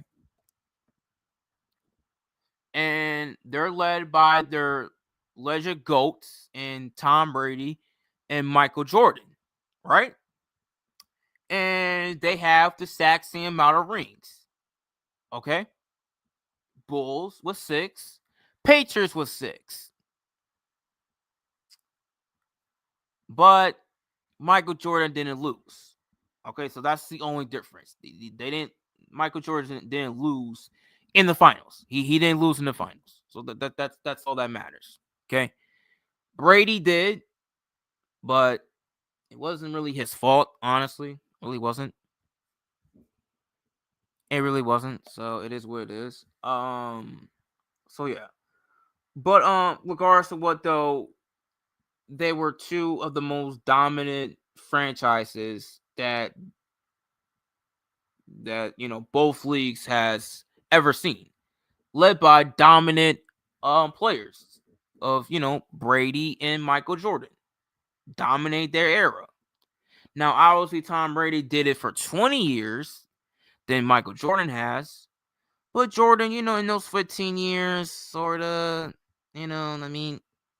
pretty much dominated whoever was in his way. So yeah, pretty much. But rest assured, the Chicago Bulls haven't been back to the NBA Finals without a Michael Jordan by their side. The closest they got to going back to the finals was with Derrick Rose. And we all know what happened afterwards with Derrick Rose. Okay? Glad that the man had his jersey retired just a month ago or so. So, I'm very happy for that. One of my favorite players growing up. But tragedy happened with him. Okay? But hey, they're still 6-0. But those are Michael Jordan titles. Okay, those are Michael Jordan titles. So they're a Michael Jordan franchise until proven otherwise. And that's how I look at the Patriots. They're a Tom Brady merchant franchise until proven otherwise. And this was their one chance to prove they wasn't a Tom Brady merch franchise. And they ultimately failed.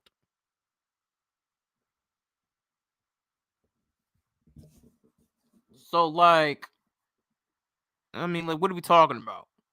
What are we talking about here? What are we talking about? There's no difference between y'all and the Chicago Bulls, honestly, which y'all always compare yourselves to the Chicago Bulls, but now is a real comparison. It really, really is.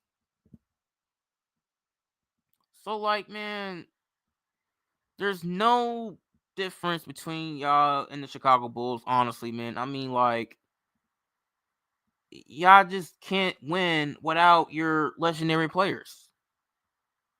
I mean, sure, you're gonna have the memories of, seeing Jordan win 3 in a row and then win 3 in a row again. Tom Brady, having 20-year dominance, and winning 6 Super Bowls in that time frame. Okay, and then he went to jump ship and went to another franchise and won with them. To have the most rings than any player, than any franchise, mind you.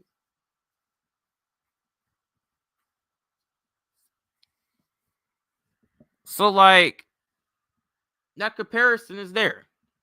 Now, with Drake Maye's case, I mean, shit.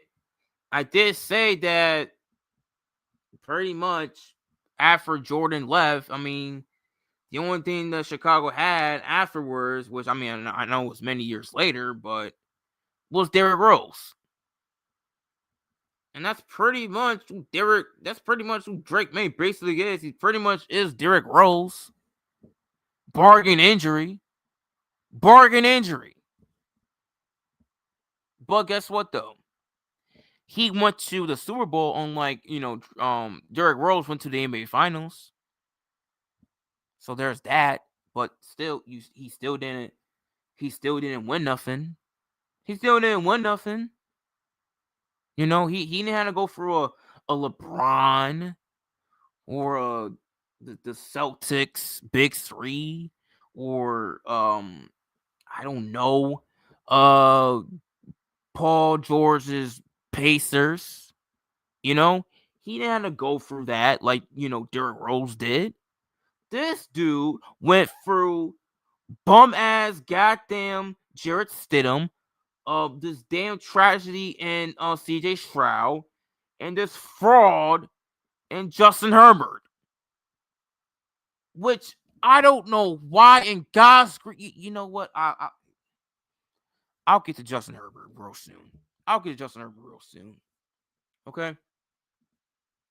But the point is that this dude had an easy road to a Super Bowl without going against real threats like Josh Allen, Patrick Mahomes, Lamar Jackson, Joe Burrow. He didn't have to go through none of that. And you know what, man? And you know what? I can't blame Drake Maye. I can't. You know who I could blame? I could blame Josh Allen. I could blame Mahomes. I could blame Lamar Jackson. I can blame Joe Burrow. Because let me be honest here, y'all. Let me put it on me. All right, we don't have to see that no more. Let me tell you why this is their fault. I'm gonna start with Josh Allen. Okay, look, I am the biggest Josh Allen defender. Okay, I am his biggest fan. Honestly, I am this dude's manager. I am this dude's special counsel. I am his just oracle, whatever you want to name me. Okay, I'm basically the Paul Heyman to his Brock Lesnar, his CM Punk, his Roman Reigns, his Braun Breaker. Okay, that's who I am to him. All right. But we gotta call a spade, people. He fucked up. Josh Allen fucked up. He fucking sold that goddamn Denver game. You can say what happened at the end. We can talk about the ending of the game. That was some BS, okay? But that doesn't excuse 4 turnovers that he had. The fumble before halftime. I mean, like, what the fuck are you doing? Like, honestly, now we could say, granted, that was that McDermott to call that and tell Josh to, make something happen to get us in field goal range without no timeouts left. I don't know. But what you could have did was just kneel the ball down or just took in the sack and just go into halftime. But you didn't do none of that. You just took off and run and, just fumble the ball away. And the Broncos scored us 3 more points. Then the strip sack fumble to begin the beginning of the second half. Now, honestly, you can blame, I don't blame that on Josh entirely because strip sack fumbles happen. I mean, we just saw that happen with Drake Maye in the Super Bowl. We just saw that happen to Drake Maye in the Super Bowl. So strip sack fumbles, it happens. It happens. Okay? So it is what it is. So that's on more like on offensive line because, well, actually, no, that's on Khalil Shakir because who the hell put who in God's green earth will put a slot receiver on a defensive lineman? Like, that's just stupidity at its finest. And you could blame Josh for the strip sack fumble because he could have protected the ball a little bit better. Okay? But he can't do that because, well, his damn slot receiver is defending the goddamn defensive lineman. So yeah, that one is more so on Shakir more than Josh. Okay, but you still gotta put blame on Josh. Then the first interception happened. I mean, okay, well, in hindsight, Josh Daw, he didn't see the defender. He didn't see the defender, honestly, coming his way. He just saw somebody got open and on, but the defender fooled him. Great play, by the way, by the defender. I'm still gonna say that's a great play. And yeah, pretty much that's that. So yes, you can say that's 50-50 on Josh. Okay. The last turnover, no, that's not on Josh. That one's not on Josh. Now you can say he underthrew it, but see, here's the thing. Here's what loses me with football fans, right? When it comes to the quarterback throwing the ball, you have to realize that every single pass is not going to be like. Oh, excuse me, because I'm losing my goddamn voice. You do realize that not every single throw that the quarterback makes is not going to be perfect, right? It's not going to be perfect because I even see perfect throws not being able to be catch. I've seen bad throws being able to be a catch. Like football is not gonna be perfect for nobody. It's just not. It's just not meant to be perfect for just anybody. Okay, like this is the most hardest sport to play. Not every single pass, not every single catch or pick, fumble. None of that shit is gonna be easy. It's not easy. It's really not easy. It's really not. So like when people want to talk about underthrows and shit over, like, dude, throwing a football is not fucking easy. It's not easy. Like, you try to throw a goddamn football your damn self and you tell me if that was an easy throw. Like, man, people kill me with this shit. Like, with the whole Lamar Jackson, the Mark Andrews play. Like, bro, people want to put that blame on Lamar Jackson because he had a bad throw towards Mark Andrews, and that's why Mark Andrews dropped the ball. Well, guess what? Regardless if Lamar threw the ball perfect or not, the ball was still in Mark Andrews' hands. So at the end of the day, that whole shit of Lamar threw a bad pass, all that shit goes out the window when the damn ball is in the receiver's hands. Okay? All that goes out of the window when the ball is in the receiver's hands. Period. Like, if it's in your hands, man, and you didn't come up with it, that's on you. That's on you. That's on you.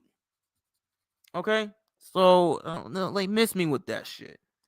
Same thing with this. This whole underthrown by Josh Allen to Brandon Cooks that led to, the whole controversial interception. Look, the ball was in Brandon Cooks' hands, wasn't it? It was in his hands. So regardless of what if Josh underthrew it or not, the ball was in the receiver's hands. He's made a play. The ball was in his hands, and then we know what happened afterwards. So that's not Josh's fault. It's not. So I mean, like, if you think that was his fault, then you can get the hell off my live stream and never talk about football ever again. You're banned from football conversations for life. You just are.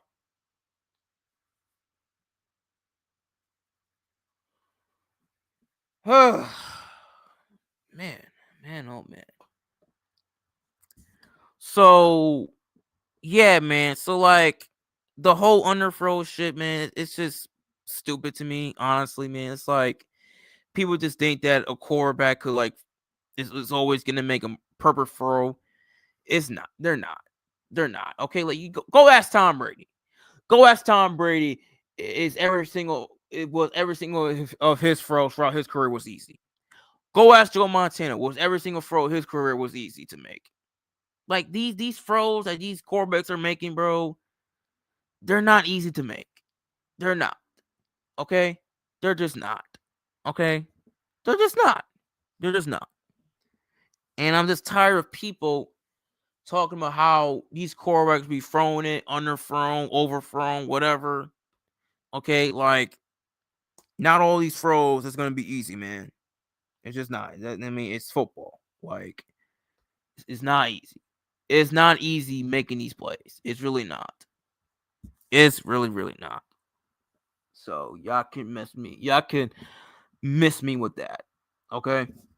But that final turnover though, that's not on Josh. I can't blame that on Josh. Like, he made the right play. It's just that controversy got in the way, okay? We don't need to talk about it. We already talked about it enough. Okay? But regardless of what though, the man had 4 turnovers. He had 4 turnovers. Now you could say 2 of them wasn't his fault. Okay? So yeah, pretty much that's that. Okay, so yes, Josh he sold big time. He sold big time. Okay? He sold big time. So, yeah, pretty much. And also, let me get to this shit. To the people that be saying he don't be getting criticized by the media, this and this and that. Let me tell you idiots something right now. Okay? Josh Allen does not get no. First of all, let me just say something, okay? This whole bullshit of false narrative that Josh doesn't get criticized by the media, man, is fugazi to me. Okay? Because for years, I have to hear Nick Wright's mouth talk shit about Josh Allen, calling him this roller coaster, this whole not so good of a passer, this and this and that, right? And then I hear other people talk about Josh Allen, like Damian Foxworthy, Barmy Jones, or whatever. You know what I'm saying? And Keyshawn Johnson. You know, I have to hear all these guys shit on Josh throughout the years, and even that one dude on Fox Sports as well. Okay, on the radio. Okay, Bill Murr, not Bill Murr. Some Bill dude, whatever. Okay, like even he has shitted on Josh. Okay, and some other people too. So like this whole notion that he doesn't get criticized in the media like Lamar do, like Jalen Hurts do, and some others, it's fugazi to me. It's fugazi to me. Okay? Josh does get criticized in the media. He does. You people just be living on a goddamn rock. I mean, like, bro, Josh Allen is like one of the most hated people on over Twitter. Like, he's the most shitted on quarterback all over Twitter. They got memes of Josh Allen more than Lamar, more than Mahomes, more than Joe Burrow and Dak Prescott and Jalen Hurts. He's got more memes than any quarterback I've ever seen. So to people that be saying that he don't get criticized in the media now and whatever, I say fuck you. Okay? I say fuck you and kick rocks. Okay? Because he does get shit on the media. Does it be like Lamar S? No. But he gets shitted on, I tell you that for much. Y'all just watching the wrong shit. Stop watching ESPN. Stop watching ESPN. Okay? Watch the FS1 and you'll be seeing you'll be seeing Nick Wright be criticizing Josh Allen. Now he has toned it down a bit, but go back to 2020 up until like 2024. Okay?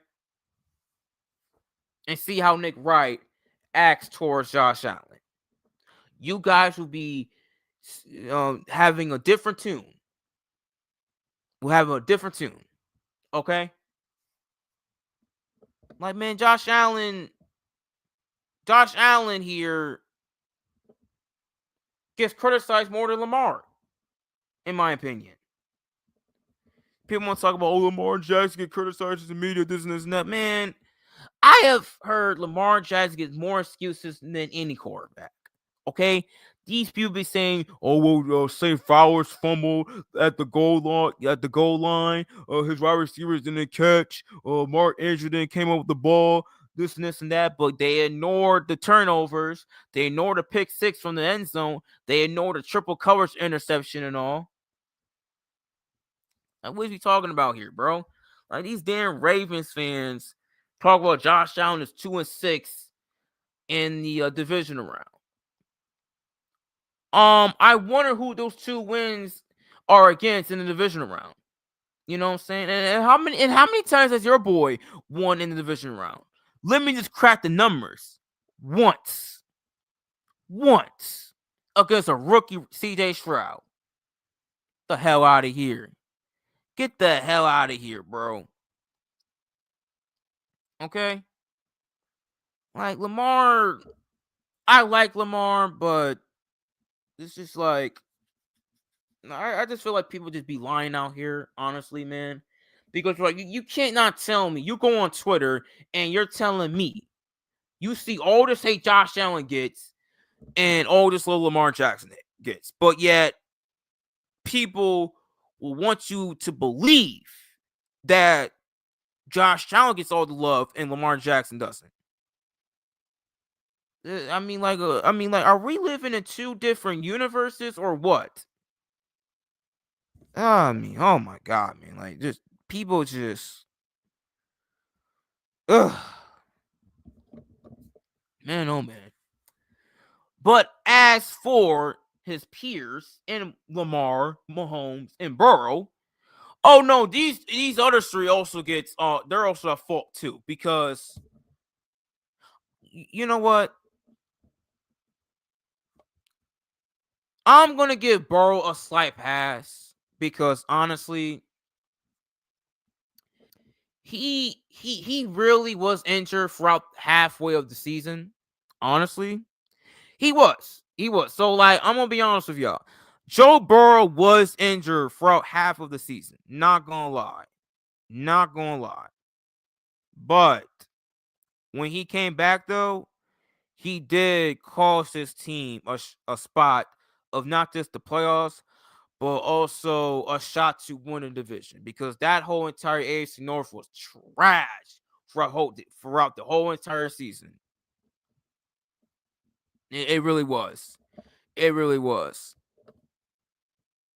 So like, yeah, man, like Joe Burrow fucked up when he came to Buffalo, and he threw a pick six, and then threw another pick, and then that was wraps. And that was wraps. And then I think he got shut out.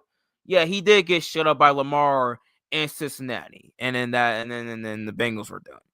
So like, hey, I'm gonna give him sort of pass, but he still fuck up their team's chances of winning the division. So yeah. But he's still at fault though. So it's what it is. Now Lamar was also injured, but then he did came back, and then he didn't look the same. So like, Lamar also fuck up too in some big ways as well. Not gonna lie. He did as well. Not gonna lie. But do I blame him for the whole entire season? Absolutely not. That Ravens defense is trash, and John Harbaugh is a terrorist. This dude has been blowing more games than Kyle Shanahan throughout his whole entire career. I'm so serious. How the hell do you blow a 40-25 lead with 3 minutes to go in the fourth quarter? On the road, mind you. How did you blow that? Okay? Like, man, John Harbaugh, bro. I mean, I pray for Giants fans, honestly. So I pray for y'all, because y'all gonna be blowing so many games, man, and it's not even funny. It's not even funny. Oh man, I'm tired, man. Shit, don't worry. I'm about to end this shit real soon after I get done for my other points of the Patriots, because I honestly want to end this shit, honestly, because I am tired, people. So, but hey, I started shit so super late, so it's what it is. But yeah, man. John Harbaugh had to go. He had to go. He just had to go. And for Mahomes' case, man, this dude Mahomes, dog. I mean, I just, I don't, dog. Okay, you supposed to be the GOAT quarterback of this generation, right? And all I've been here is that Mahomes can carry these dudes on his back. He can take any receiver to a Super Bowl and win with them. Da da da da da. Right? Okay. Well, could someone please tell me why he didn't do that, but somebody like Josh Allen did with his team, and even the quarterback I'm shitting on in this whole entire live stream, Drake Maye even did that too, somewhat. Like, why did they do that, but he couldn't? And he got a better head coach than both of them combined. Well, why did he not do that? Can someone please tell me that? Why Mahomes didn't carry these bums on his back like, some of these other quarterbacks did this past season? And he has Andy Reid as his head coach, by the way. Can someone please explain me to that, why he didn't do that? I mean, like, I'm just saying, man. Like, yeah. I mean, like, people. I'm so sick of people always giving Mahomes these excuses and shit. It's like, y'all are giving this dude more excuses than y'all never did for Tom Brady. Like, the excuses I'm hearing from Mahomes, y'all never did for Tom Brady. Because when Tom Brady was doing this shit for all his tenure for New England, y'all were saying, oh, his receivers ain't good. Tom Brady ain't playing up to his level of, caliber play, this and this and that. The Patriots is going to be first round exits, da da da da da da. Like, that's where I hear from the media throughout my whole entire childhood when they were talking about Tom Brady. With this dude, Mahomes, oh no, they give this dude a pass every single bit of the world. They give this dude every single pass bit of the world. And it makes no sense to me. Like, this dude got a pass for getting blown out in 2 Super Bowls. In 2 Super Bowls. Like, what? What? Like, can you imagine if Tom Brady got blown out in 2 Super Bowls? Can you imagine? Man, the media would be on Tom Brady's ass all day long if he got blown on 2 Super Bowls. Like, let Lamar and Josh get blown in a Super Bowl. Man, they will crucify them, bro. Instantly. Like, man, Patrick Mahomes, man, he's great and all, but the passes this dude gets, man, it just makes me sick. It makes me sick. Like, he's getting passes that Tom Brady never got it. Peyton Manning never got it. You know? And y'all know how they did Peyton Manning crazy in the media. You know what I'm saying? Like, that dude got blown out in Super Bowl and they buried his ass. This dude gets blown out in 2 of them. And it's by, old man Brady and this bum and Jalen Hurts. Like, really? Really? You get blown out in Super Bowl by Jalen Hurts of all quarterbacks? Like, get the hell out of here, bro, honestly.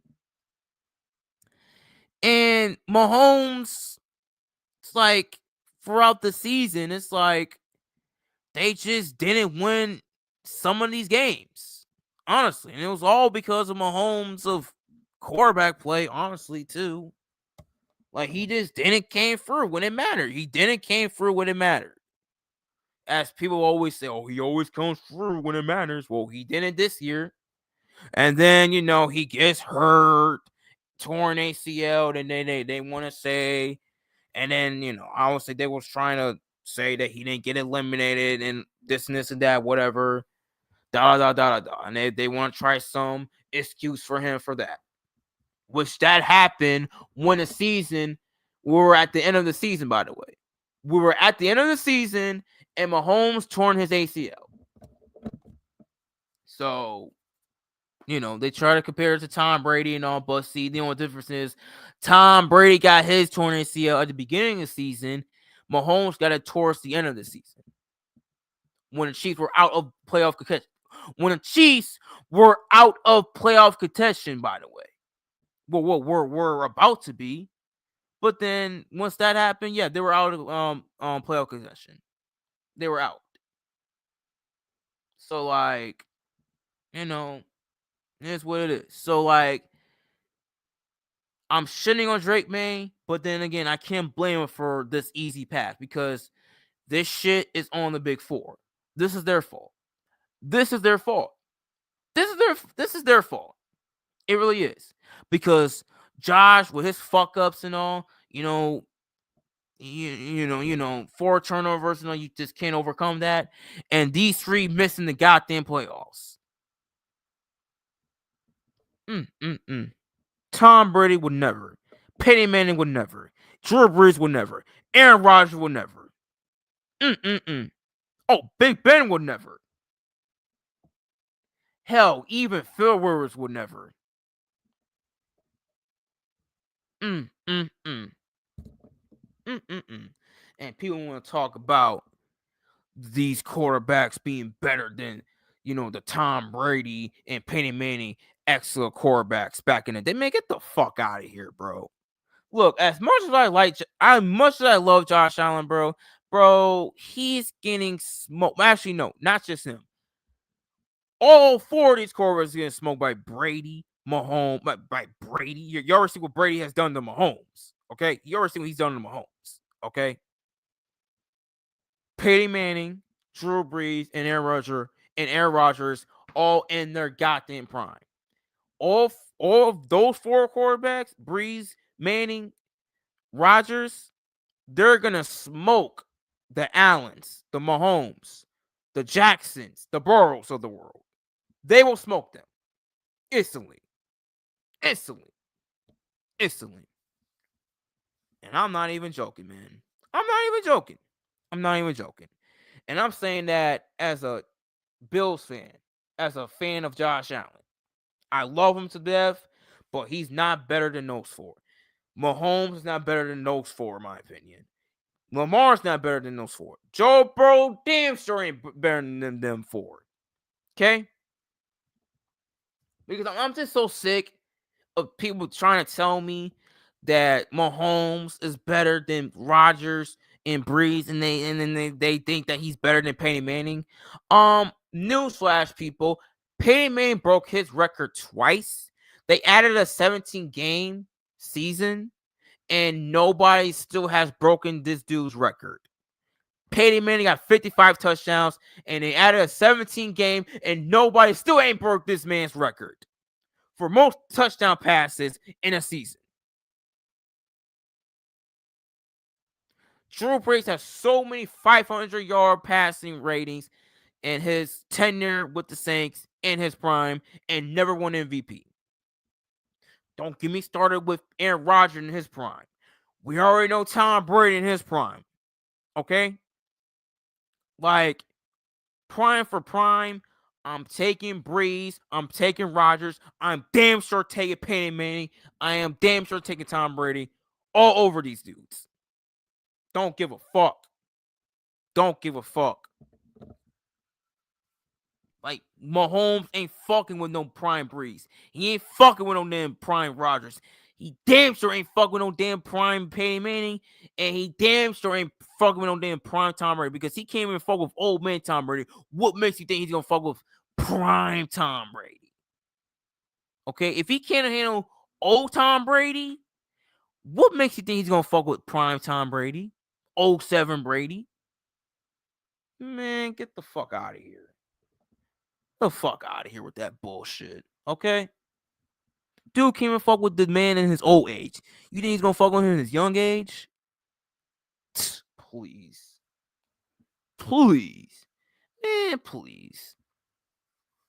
Alright. So we just gotta call a spade, okay? Because those quarterbacks would have never. Would have never. Would have never. Okay? So yeah, it's on there. And so yeah, it's the big four fault for this Patriots Super Bowl run. It is. It is. So yeah. But this will never happen again, ladies and gentlemen. This will never happen again. It will never happen again. It will never happen again. Same thing. And then another thing. For the people saying the Broncos would have a better chance of beating the Seahawks and all, no, they wouldn't, because I told y'all this weeks ago. Whoever won the AFC after Josh Allen got eliminated was still going to lose the Super Bowl between whoever came out in the NFC. Okay? So the Broncos, they would have got blown out probably way worse because, I mean, Bo Nix and that Broncos offense is so inconsistent, bro. They're so inconsistent, bro. Okay? And they would have looked a lot worse than the Patriots did. Okay? Like, nobody was going to beat that. The only teams that was going to beat that Seahawks teams were the Rams, obviously, and possibly the Bills. Okay? That's it. Everyone else is a wash. Okay? So, yeah. That's how I feel. So, everybody's saying the Broncos would have a better chance. And all. No, they wouldn't. They would have got blown out too, ladies and gentlemen. They would have got blown out too. Okay? So, yeah. Which, speaking of which, of the Patriots, this is another thing we got to talk about. Most Super Bowl losses by NFL franchise. Now, they have 6 wins, right? But they also have 6 losses. So, you mean to tell me Patriots fans been clowning Bills fans for years because of, us losing 4 straight Super Bowls and us being 0-4 Super Bowls, right? Okay. It's embarrassing, don't get me wrong. But yet, they don't look at their own franchise and their own Super Bowl record, knowing that these idiots have the most losses than any team in the AFC East, not named the Buffalo Bills. You have the most losses than any NFL franchise in an old National Football League, and you got the gall to talk shit about everyone else having Super Bowl losses, where you have the most Super Bowl losses than any other franchise? Really?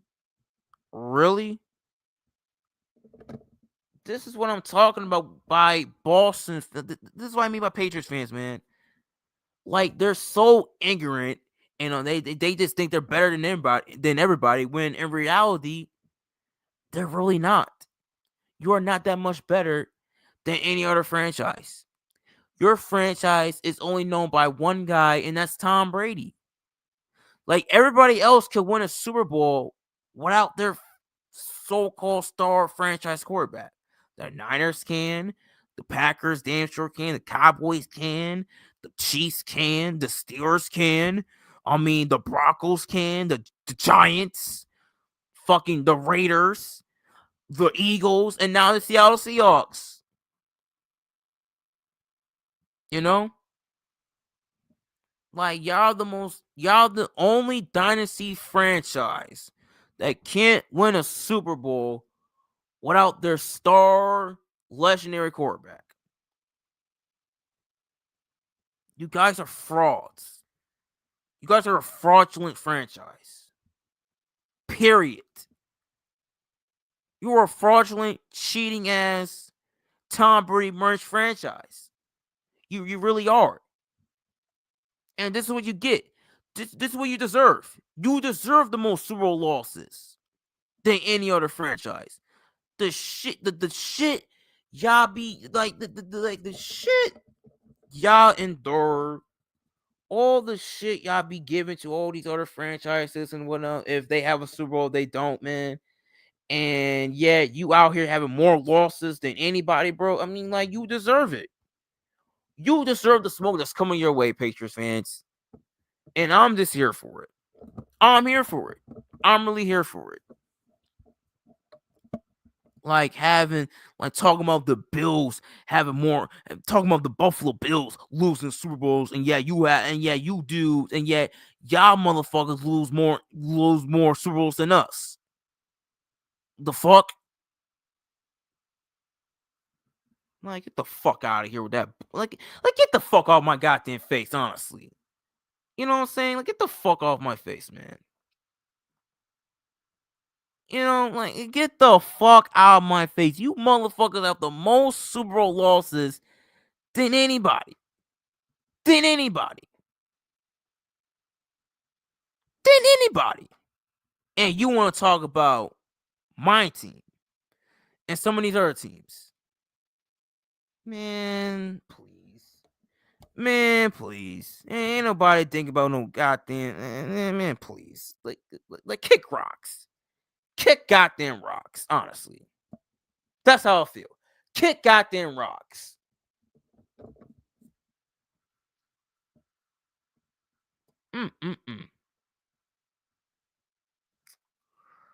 Now, to my last thing. And this is where I'm probably going to end it right here.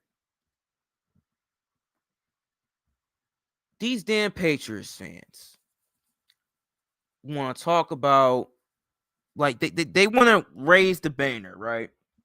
Because their quarterback, their head coach in their first year went to a Super Bowl before Josh Allen did in his 8 years of the league. Congratulations.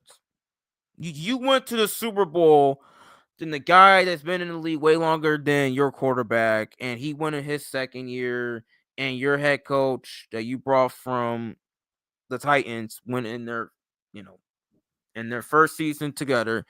They went to the Super Bowl way faster than Josh Allen did. Congratulations. But guess what, though? Who has Super Bowl losses? Though? Who got blown out in the Super Bowl? Who had the worst playoff performance in any quarterback in NFL history? Oh, that will be the guy on the right. Right? That will be the guy on the right. Like, do you understand that this dude, Drake Maye, excuse me, let me rephrase that. Do you understand that Bad Bunny was on the field more than Drake Maye was? Do you understand that? Which, by the way, Bad Bunny had a great halftime show. I don't care what anyone says. Okay, he was trolling them. I mean, look, I don't speak Spanish, but hey, I was, the vibes, man. The vibes were there, man. I was enjoying the Latina woman, man. You know what I'm saying, man? You know what I'm saying, man? But I was joining, the vibes and all that other stuff, other Hispanic culture. You know what I'm saying? Which is important. Okay, I'm not Hispanic, but I know what culture is. I know what culture looks like. You know what I'm saying? But no, my man Pat Bunny killed it, man. Even though I didn't understand a word he was saying with Spanish, but hey, I was on my little salsa dance. You know what I'm saying, man? So, he killed it. Now, I think he only speaks Spanish. I think he was only speaking Spanish, honestly, to this troll manga and all these racist ass Trump supporters, which I'm all for it. By the way, fuck Trump and his supporters. You know what I'm saying? And fuck ICE too. You know. So yeah, it is what it is. But besides all that, Bad Bunny had more yards and more plays than Drake Maye did in the Super Bowl. That should tell you a lot. That the host of the halftime show did more than the Super Bowl quarterback in the big game of the year. But hey, Patriots fans, you can hang the banner all you want.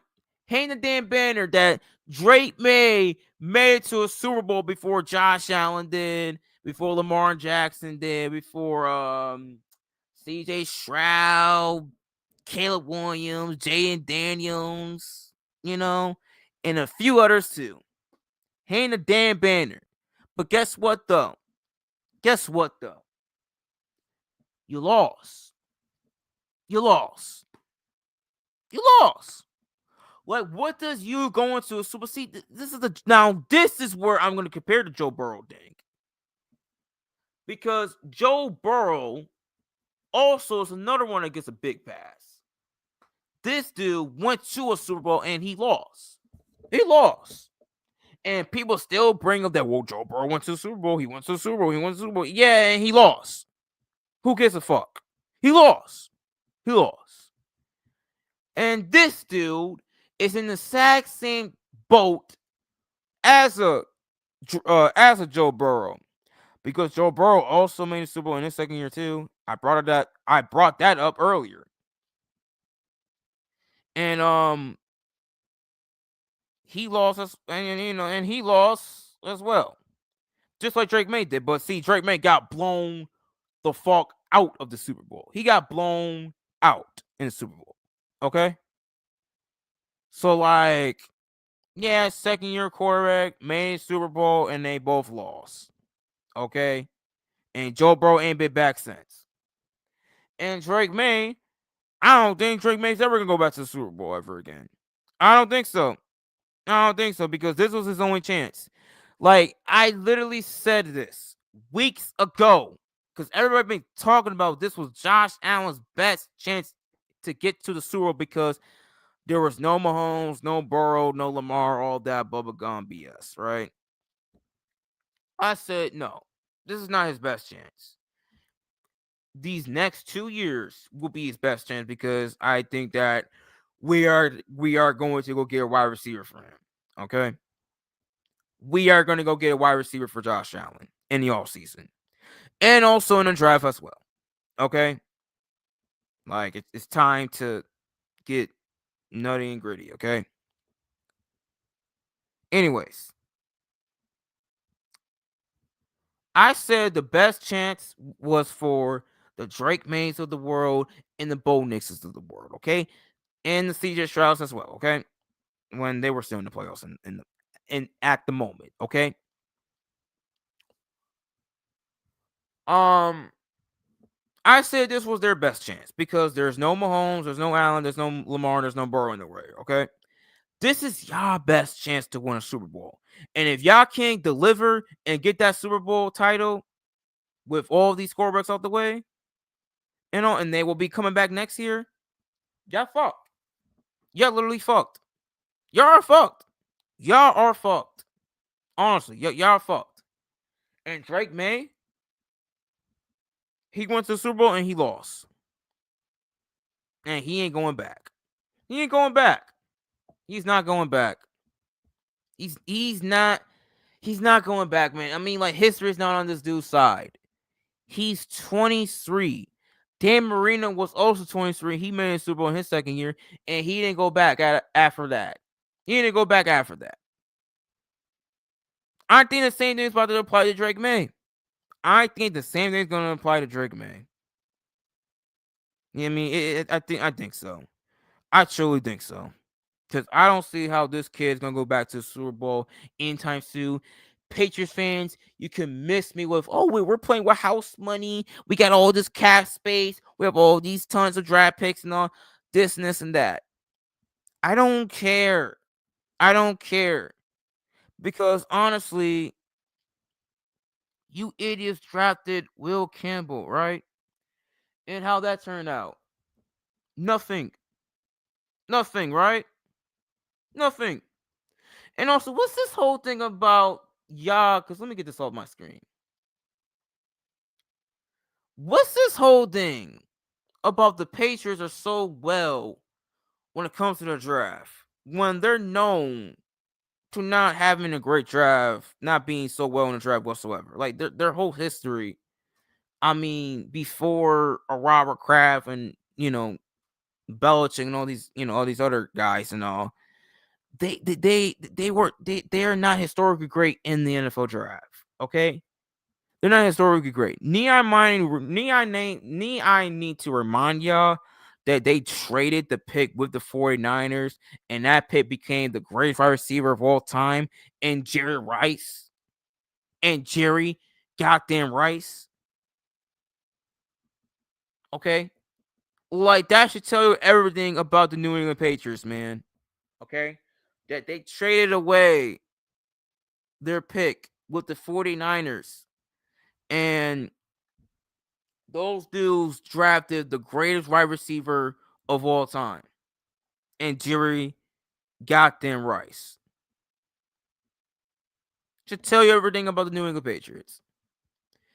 Okay, and y'all sit there and say they're great drafters. No, they're not. They had one good draft. They had one little good draft with Drake Maye and Christian Gonzalez, man. One little great draft. That's it. Or wait, no. Christian Gonzalez was in 2023. I'm sorry. One of the years. But okay, two somewhat good drafts with Drake Maye and Christian Gonzalez. That's it. That's literally it. Okay? That's literally it. Okay, like, outside of that, man, I mean, they're not that good. They're not that good in the draft. And they damn sure ain't that good at free agency. I mean, these dudes be overspending with their free agent signings, man. They really be doing. They really do, man. They really do, man. And also, in next off season, by the way, these idiots is gonna give Drake Maye the entire goddamn bag. They're gonna give Drake Maye a big ass contract, and that will will be the end. That'll be the end of the Patriots. So, like, they can talk about, oh, we have a tons of cash space, this and this and that, tons of picks. We're playing with house money, da da da da da. None of that shit's gonna matter within a year or two or so when you give Drake Maye all that money for his contract extension, and none of that shit gonna matter.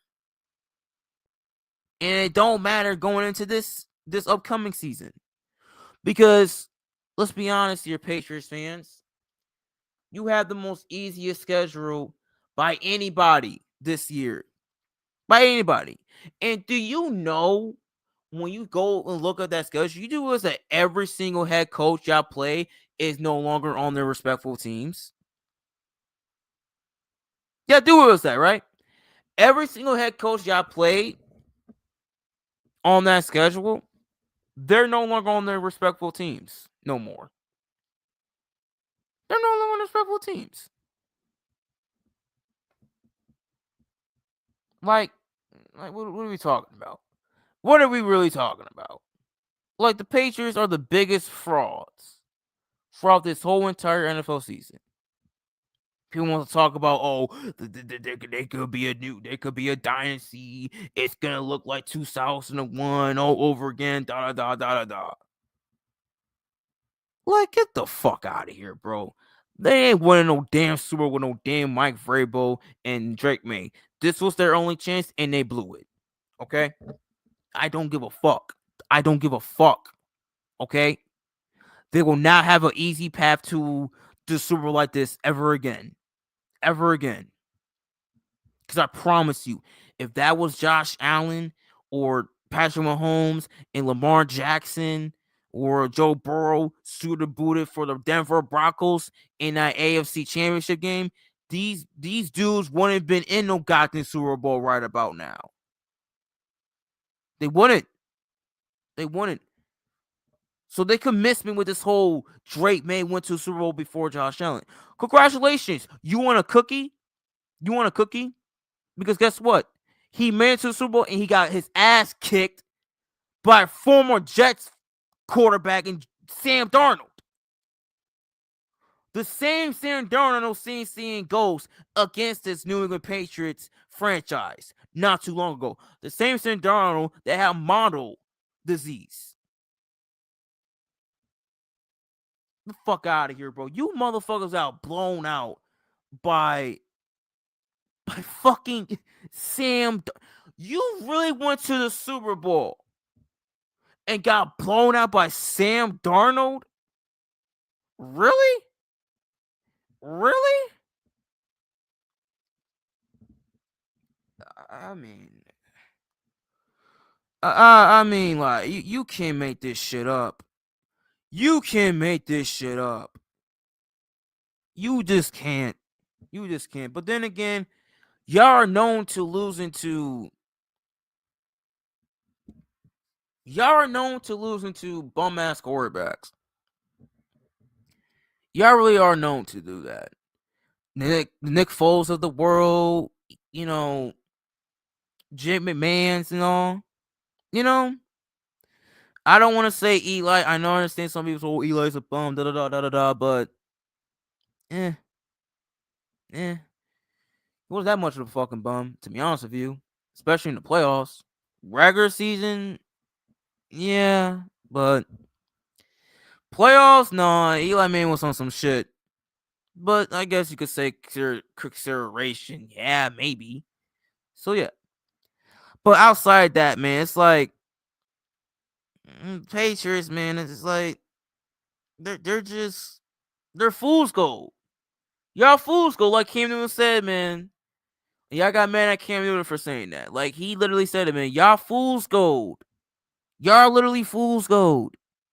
Cam Newton said it all year long, man, about this Patriots team, man. They're fool's gold. Fool's gold. Okay? And now you idiots about to play on a first place schedule next year. About to play on a first place schedule next year. You have a hard schedule next year, Patriots fans. Bills do too. Now, second place schedule, not gonna lie, it's not as easy. Okay. We have the Rams, Ravens, and the Texans. Okay. It's real winnable games. Don't get me wrong. But I could see we can only win 2 of those games, honestly. because one of them is at home and two of them is on the road. So honestly, I see us winning in LA and beating the Ravens in the new stadium. We just can't win in Houston. We just can't win in Houston. So like when I do my schedule predictions in August, trust me, that Houston game is gonna be marked as a L.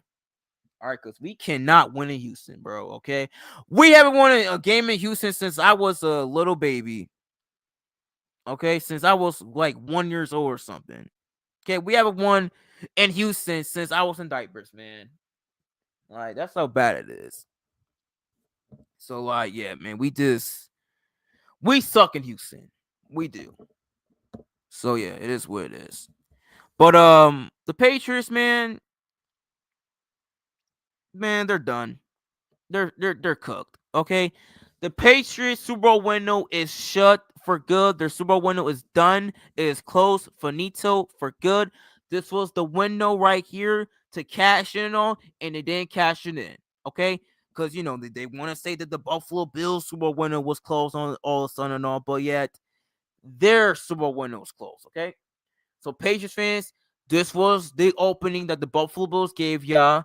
This was y'all one shot to get that 7 Lombardi, okay, for an easy pass that it was, and you didn't cash in on it. Okay, so now you're done. You're done for good. Okay, I don't give a damn about no cap space, draft picks, house money, whatever. Because you overachieved this year. You overachieve. Okay? And this is why you're goddamn fucked. And this is why you're fucked. This is why you're going to be fucked next season. Because a lot of teams is going to have, you know, a lot of tape on Drake Maye. They just are. They just are. So, hey, it is what it is. And you're not getting AJ Brown. Okay? Just want to remind Patriots fans about that. You're not getting AJ Brown because isn't AJ Brown, wasn't AJ Brown with Tennessee with Mike Vrabel, bro, just not too long ago, and he traded him to the Eagles, mind you. And like and obviously, obviously AJ Brown's gonna get traded this offseason. Hopefully to us, if we don't get Justin Jefferson or another wide receiver, you know what I'm saying? But nah, man. What makes you think that he wants to go with y'all?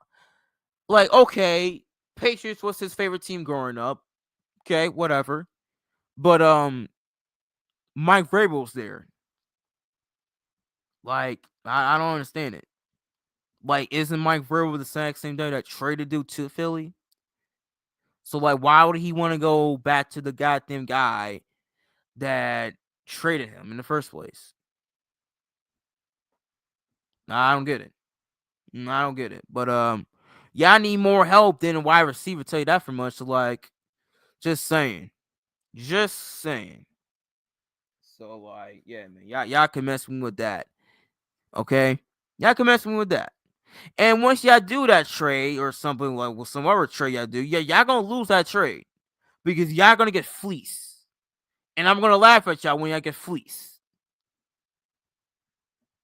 So yeah, man, like I said, man, Patriots the most fraudulent team throughout this whole entire year, man. I am glad that the Seattle Seahawks exposed these frauds as the frauds that they are, the Mickey Mouse team that they are. And I enjoy every single second of it, all right? Trent Dilfer Maye got exposed in the Super Bowl. And you know what's the icing of the cake is that Tom Brady was there. Tom Brady was there. And he got blown out. He got blown out. Like Tom Brady was there at the Super Bowl, man, and he saw his old team get their asses kicked in, bro, by Sam Darnold in that goddamn dark side defense, bro. Mm-mm-mm. Boy, I tell you. But Yeah, there's nothing else I could say, but I will say this. Let me show some love to the Seattle Seahawks, though. My boy BJ Jibbers, okay, aka NY Phenom. Um, Look, he been telling me all season long that the Seattle Seahawks was the best team in the NFC and all.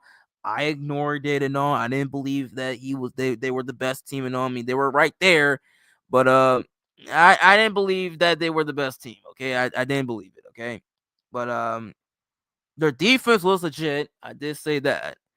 So it is what it is. So he proved me wrong. And obviously, I had to vote for him. I had to root for him in the Super Bowl because, I mean, damn well I ain't going to root for these damn people in Boston. That will never happen.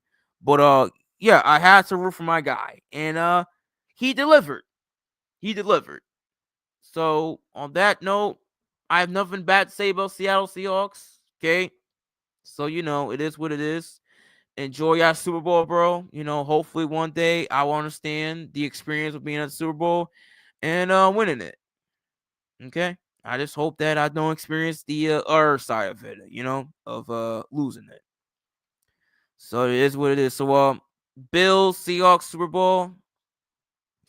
It could be a dope one. Hell, we could get a Bills Super Bowl. We could get a Bills and Seahawks Super Bowl next year in LA. So you never know. You never know. Oh, and also, by the way, you will hear a different tone out of me when I do my season predictions this year. Okay, you're gonna hear a different tone out of me. Okay, about where I think that the Bills could possibly go to the bowl next year in LA. You know what I'm saying? Could. So you're gonna hear a different tone out of me. Okay. So it is what it is. Even though we do got Joe Brady as the head coach. Okay. So yeah, which not gonna lie, didn't like the hiring and all. But after that press conference and after the moves that he made afterwards, getting Jim Leonard and some of the other guys, I just heard that they got John Fox as the assistant coach of the team, which would help with Joe Brady's inexperience as being a rookie head coach going into his first season next year. So that's a big help. And, John Fox does have Super Bowl experience. So, it is what it is.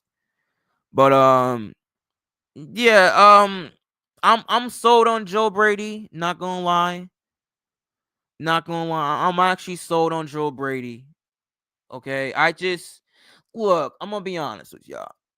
I've been Joe Brady's biggest defender, honestly, because I just think that a lot of Bills fans is just shitting on him because of the screen passes, on which, to be fair, it is the screen passes, and honestly, he does run the sacks and constant plays of running the damn ball.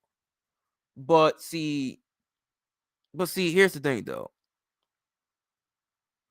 If you don't got the wide receivers you don't trust, man, if you don't got a number one wide receiver on your team, man, and your best option is to run the ball and do screen passing all, then that's a problem for the front offense, not helping out, not just the quarterback, but also the offensive coordinator too.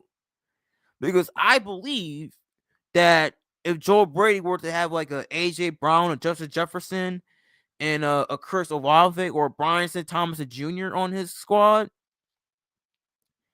I believe that it will open up the playbook a little bit more, and you'll be seeing down the field passes and all.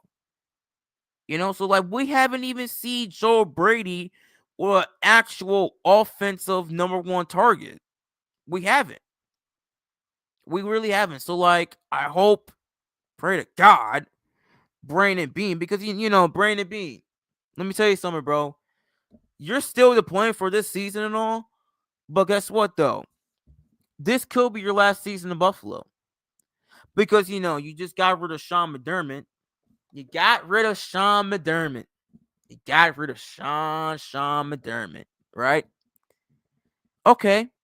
Now this falls on you, Brandon Bean, because that press conference was horse shit by Pegula and Brandon Beane. I mean, it's mostly to Pegula more than Brandon Beane. About, oh, well, we didn't want Keon Coleman, da. Like, really? Y'all gonna say that shit about? I understand the kid ain't that good, but he's only in his second year. But really, y'all gonna really shit on him when he's still an active member of the team? Really? Like, dude, that whole press conference was so fucking bad, bro. It really was. And it only took a week or so for Joe Brady of the hiring Joe Brady and him having that press conference to like save fucking everything. And the one thing I liked about Joe Brady is that he did mention Sean McDermott and said, we're not going to ignore the 9 years that Coach McDermott did. So I would like to thank him for bringing me along to Buffalo, teaching me some things, this and that. It's like, yo, Joe Brady had more respect for McDermott more than these two did. Like, man, get the hell out of here, man, with that. Man, get that. Like, yeah, literally, get the hell out of here, honestly. But nah, man, Brandon Beane has a lot of pressure more than anybody, man, to get a wide receiver and all, get something for Jenner Leonard for his defensive strategies, because I liked it. I loved the Jim Leonard's press conference too. Man, he's saying, man, we're not gonna just be in the exact same formation, man. We're gonna switch some things out, man. We're gonna be aggressive and all this and this and that. You know what I'm saying? And the 3-4 defense, by the way, his is a little different than McDermott's, because McDermott was more bend and break and all, just standing there and all, and that's why teams just have their ways and all against us on defense and all. Jim Leonard's, though, man, that dude is going to be so aggressive and all, and it's not even funny. Now, he shouldn't be too aggressive, too aggressive, especially like if you're like in the first half of the game, second half, yeah, pretty much. So yeah, it's what it is. But nah, man, he had a top ranked defense in Wisconsin when he was there. So yeah. And he had a top-ranked defense with the Broncos, even though he wasn't one calling plays, but he was still part of doing some things with the team. So there's that. So yeah, man, I'm gonna love Jim Leonard, Pete Carmichael. He's the offensive coordinator, but he's not gonna be calling the plays. That's gonna be Joe Brady. So, but I do think that Pete Carmichael will be helping out Joe Brady, though, to come up with some concepts of the offense and all. So there's that. I know a lot of people is mad about Joe Brady saying there's going to be a lot of screen passes and all, but then again, but see, here's the thing I don't get from Bills fans, right? We begged Brian Daboll to have a screen pass when he was here with us. Same thing with Ken Dorsey. And now that we found an offensive coordinator that could run the ball, because that was also another thing that Dorsey or Brian Daboll did, especially Daboll, didn't run the ball. But then again, he didn't have the offensive line or the running back to do with at all. Same thing with Ken Dorsey. And excuse me. Pardon me. And once we got Joe Brady, and he did everything that Bills fans been claiming for us to do throughout all these years, or throughout these last few years, or these last couple of seasons. Like, you get what I'm saying, okay? You get what I'm saying, okay? These last couple of seasons, right? They want to bitch and moan and complain about it. Like, how y'all gonna go from we gotta do screen passes, we gotta do run the ball more, right? And once we get an offensive coordinator that does it, now Bills fans have a problem with it. Like, it's just like it's no winning with this fan base, man. It really isn't. It's really no winning with this fan base. It really isn't. It really isn't. Because I could just imagine if we do get a top receiver and all, and Joe Brady now opens up the playbook and he's throwing down the field and all, and then Bills fans gonna complain about that. Like what the dude, man, y'all don't sit down somewhere, man. Honestly, like, man, look, I shit on a lot of fan bases and all, but if there's one fan base I can't stand the most out of anything, it's my own fan base too, because the bitching, the moaning, and all, it's just like there's no reasoning with Bills fans. It's like they remind me of my own damn family. It's like they'll tell me to do one thing, but then when I actually do it, it becomes even more of a goddamn problem. But that's how I look at Bills fans. Like, they remind me of my own damn family.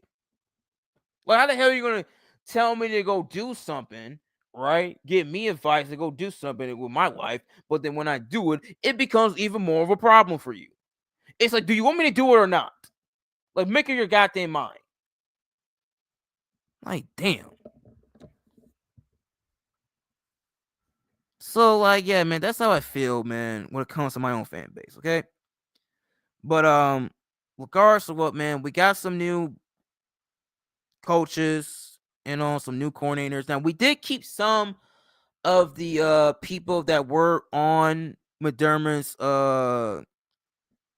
coaching staff. So Joe Burry did maintain those positions as well. So, we're good to go for that. But he did switch up. The most important thing was defensive coordinator, obviously, because I was not about to go for a third year in a row with that terrorist and Bobby Badich. Okay, so Green Bay, good luck with him. Okay, but I pray for you guys, because that dude is, ugh, God, oh God. But yeah. But Joe Brady, though, he's doing a lot better with this coaching staff than Sean McDermott did, I will say. But I will say this about Sean McDermott. Sean McDermott had his moments, but he was good enough, though he wasn't good enough. Okay, he's kind of like Moses. Like, he'll get you out of the desert and all, but not cross the Red Sea. The Jordan River. He will not get you across the Jordan River. Okay, he just wasn't. Okay, so just like Moses, get you out the desert, all that other stuff, but he can't get you across the damn Jordan River. That's what Sean McDermott is, man. That's what Sean McDermott is, honestly. Okay, he could get us out the drought, okay, which is the desert, but he can't just get us to the big dance, which is the Super Bowl, which in this case it would be the Jordan River. Just can't do it. Just can't do it. So now we have to go find someone else that could get us past the Jordan River to the promised land, which is the Super Bowl. Okay? So that's what I gotta say about that. But regardless of what, Sean McDermott did change this franchise. So he brought this franchise back to relevancy. He made the Bills a more respectable franchise, a more respectable organization, more respectable team, a stable, everything. So he brought the culture in, obviously, and he turned this whole thing around. He brought us to the playoffs 7 out of 8 times, won 5 division titles, brought us to 2 AFC championship games, and etc. And for that, I thank him for that. I thank Sean McDermott for that. Okay? So I hope he succeeds somewhere else in the league, wherever he goes next, because I'm going to be rooting for him. Okay? Because I hope he does, get a Super Bowl ring. It will suck for him to not get a Super Bowl ring. All right? Like, we could love him, we could hate him and all, but at the end of the day, man, I want to thank Sean McDermott for the things that he has done, not just for the franchise, but also outside of the team, in the Buffalo community and all. This and that's now. Dude's well respected and the whole entire Buffalo community, okay? And obviously he's a leader of men. So yeah, but whoever gets Sean McDermott, man, as the net head coach of their team, you're gonna have a good time, but also not a good time as well. Okay. But usually when a coach gets hired the second time around for a head coaching job, they usually are a bit better. I mean, look at Mark Furr, for example, okay? He wasn't, I mean, well, he did turn the Titans around and all, but then, then he gets to the Super Bowl and all, but then he goes to New England, gets the Super Bowl, and, obviously he gets blown out, okay? So we'll see what happens afterwards. But, usually for a head coach gets a job for a second time around, they usually pan out the second time around. Okay. I mean, Andy Reid did too. I mean, wasn't Philly went to the Super Bowl and all, went to a couple conference championship games, won a couple of NFC East titles, and then just couldn't, bring home the brass ring. Then he goes to Kansas City, wins a couple of division titles, gets to the playoffs couple of times, and then he gets Mahomes, and the rest is history. So yeah, I don't know. Maybe he could be an Andy Reid. You never know, because he does come from that Andy Reid coaching tree. So you never know. You never know what happen with Coach McDermott. Never know.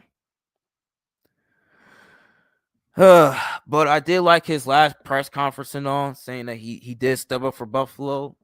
You know what I'm saying? Because the dude did embody Buffalo. Like he does embody Buffalo. So that I could say, he's always gonna be one of my favorite head coaches. I just wish, it would have been nice to see McDermott actually burn us to the Super Bowl and won it with us. So that would have been nice. So, but hey, it is what it is. But hey, we just had to get a new change. Just had to switch things up, But I don't like it how they waited so long for this, because it's like it took Josh Allen to cry in a press conference and all, and everybody else in the locker room and all to cry to get this man fired. Well, if that was the case, I wish Josh Allen then would have cried after 13 seconds years ago. Then Sean McDermott would have been fired by then. That's what you should have fired him after 13 seconds, not after this game. This game, I don't blame him for. Yes, there was a lead with 4 minutes to go. I understand that and all, but look, I don't blame Sean McDermott for this Broncos playoff loss. Okay, I just don't. Okay, 13 seconds though, I do blame him for. Okay, so it is what it is. So nah, man, I would have not fired him, but then again, it just felt like, I don't know. Maybe they just warned Sean McDermott, like, if you don't get it done this year, especially with no Mahomes, no Burrow, no Lamar in the way, then we're terminating your ass. All right, we're just gonna have to part ways and then find someone else.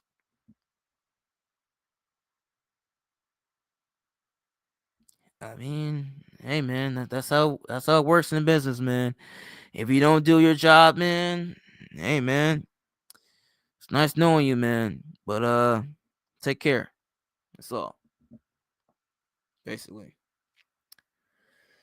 Oh man, we have been over 3 hours, man. It is 2:02, man. My ass is sleepy, as you can tell. All right, 3 hours as usual when he comes to these late night streams. All right, but let me read some of the comments though, because there's a lot of comments, people. There's a lot of comments. All right, Jordan Francis, hello Mafia King, happy Friday. It is no longer Friday, but I will still say happy Friday the 13th, all right? Because fuck Valentine's Day, okay? It's another thing I can't stand. So fuck Valentine's Day. All right. My boy Lee. He's a Pittsburgh Steelers fan, by the way, people. So go check his channel out, okay? If there's anybody that hates the Patriots more than myself, It is this guy. He hates the Patriots to his soul. He hates the Patriots to his soul because you already know Pittsburgh and New England back in the day, New England will always be Pittsburgh, this and this and that, you know what I'm saying? So, it's what it is. He says, the Patriots lose. That's how he sounds, by the way. That's how he sounds. By the way, that's how he sounds. Like the Patriots lose. That's how he sounds when he does that. Okay. All right. Ginger. Oh, my bad. Army of 1, 7, 8, 95. Ginger Jesus Darnold better than game manager Hurts. I mean, I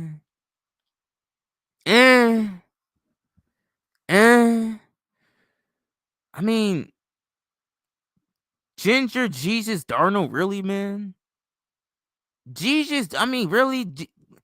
Okay, look, Seattle Seahawks fans, I understand y'all happy y'all won the Super Bowl, but bro, Sam Darnold. Look, I have to hear Phenom. Look, let me tell you something. I'm glad the Patriots lost and all. Don't get me wrong. I am glad the Patriots lost. But Jesus Christ, man. I have to hear my boy Phenom's mouth for the next 6 months going into the summer with this whole Sam Darnold shit, okay? Like, this dude's already calling Sam Darnold elite for crying out loud. I'm like, bro, calm your horses, bro. Calm your horses, okay? He is like, this dude is saying he's already have a better career. Like, this dude literally said, "Oh my god, I can of course." And it's typical Phenom too. It's typical Phenom because I knew he was gonna do some. I knew he was gonna say this shit. I knew he was gonna say this shit. Okay, typical Phenom here. This dude gonna sit there and say, Sam Darnold's better than Josh Allen all the time. He's better than Lamar Jackson all the time. It's like, bro, calm your fucking horses, bro. Calm your goddamn horses, bro. Yes, the man got a ring before Allen Lamar. Yes, but that'll make him better than them too. Like, it's the same thing that people say about Trent Dilfer and Joe Flacco. Are they better than Dan Marino? Because Dan Marino don't got a ring, but them two do. I mean, like, what is we talking about here? Like, dude, calm your damn tit. Like, I'm sorry, calm your tit. I didn't fully say it, but I almost did. But my bad. Okay, let me rephrase that. But calm yourself down, okay? Calm yourself down, Phenom. And all you other Seattle Seahawks fans, okay? Calm yourself, okay? Just calm yourself, okay? Like, I'm happy y'all won, but Darnold is not better than no damn Lamar or Allen, okay? Like, stop it. Stop it. Stop it.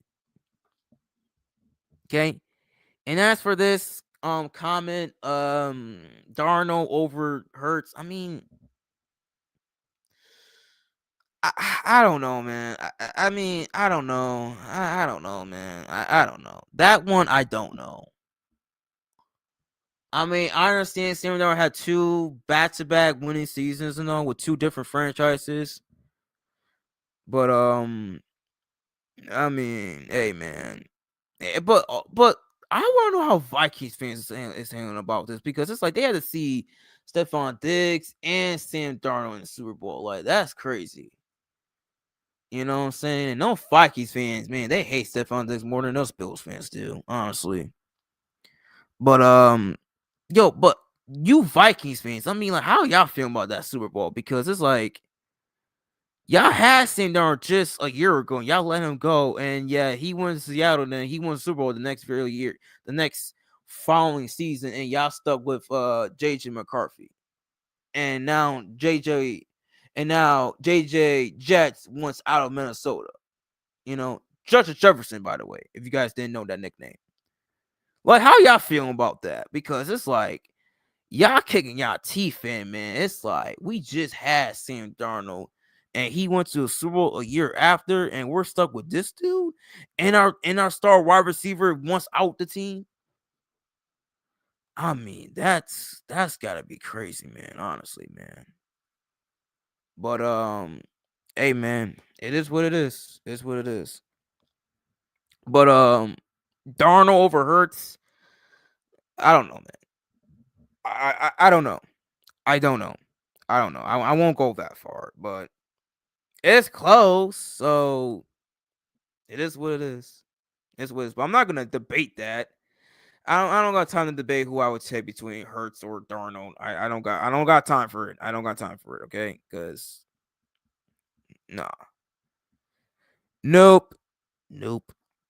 Okay, here's one of his other comments on Darnold 2018 to 2021. He was just on the Jets. 2021, 2022. He had Matt Rule. 2024, rising from the dead career. 2025. Super Bowl XLIX champion. Yeah, that Darnold did have a redemption arc. He did have a redemption arc. So I'll give him that. I will give him that. Okay. Trash Jalen Hurts. 2020 long loss 31-15 to Tampa Bay. Yeah, he did do that. 2022, he blew a 10-point lead versus the Chiefs in the Super Bowl. Then 2023, he loses to Tampa Bay 39-9. I mean, 39. Oh god, tired. Hey, I'm hitting the fucking I gotta fold some laundry, and then after that, man, I'm hitting the goddamn. I'm hitting the goddamn hay, man. Honestly, I don't got time for that. All right, I don't got time. But 32-9, and then got carried by Kellen Moore, and then lost to the injured Niners team. Yeah, and that's the thing, right?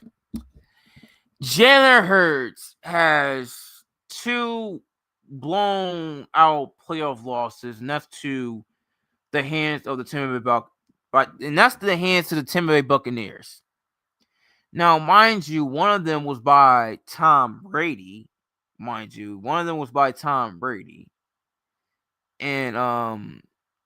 the other one was by Baker Mayfield. So, like, I mean, what are we talking about? Like I said, everybody wants to talk about Josh Allen and Lamar Jackson, their playoff failures, but no one talks about Jalen Hurts getting blown out by Baker Mayfield and it loses to an injured-prone Niners team at home, by the way. And he scored 19 points. 19 points, really? Like, get the fuck out of here, man, honestly.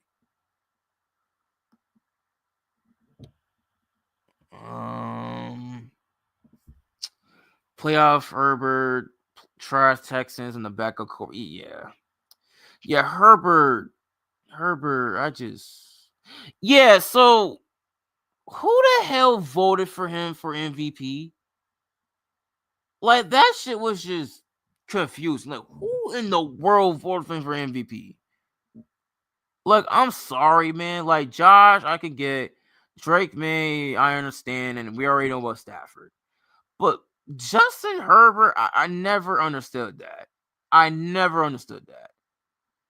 Well, because his offensive line got injured, Okay, but I don't think he was the MVP all season long. I just don't believe that. I don't believe that. Like, I don't know who voted for Justin Herbert, bro, but that just seemed like a pity to me.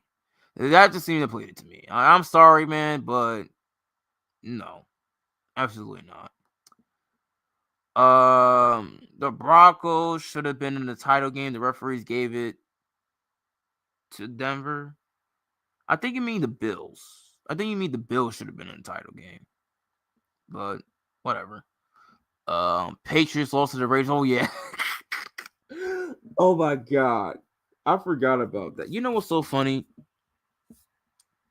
So the Raiders had 2 former Seattle Seahawks players, right? And not players, but their former head coach and Geno Smith, right? Right? And the Patriots lost to these dudes 20-13 in the season opener. Right? And months later, they go against Pete Carroll's and Geno Smith's former team, right, in the Super Bowl, and they score 13 points to end the season. So the Patriots begin the season to score 13 points to the worst team in the NFL, and they end the season scoring 13 points to the best defense in football. And the best team in football, mind you. Not named the Rams. That's some hilarious shit to me, y'all. That's some hilarious shit to me, y'all.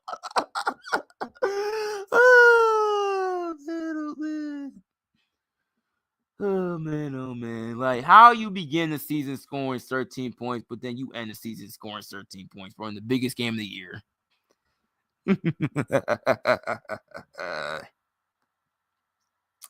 Man, oh, man.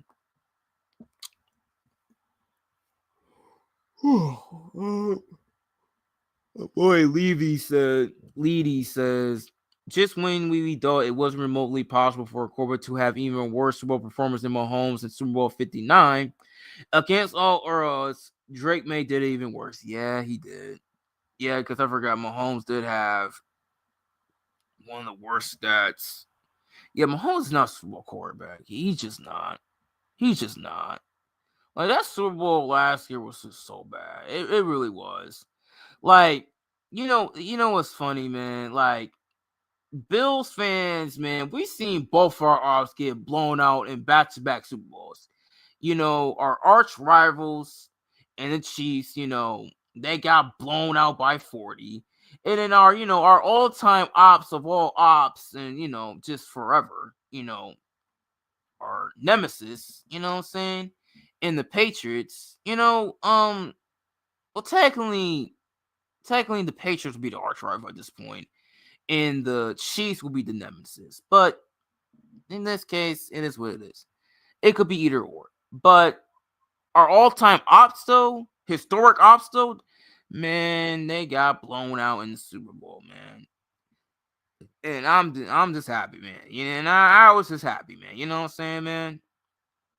And Drake, man, he did a lot worse than Mahomes did. He did a lot worse.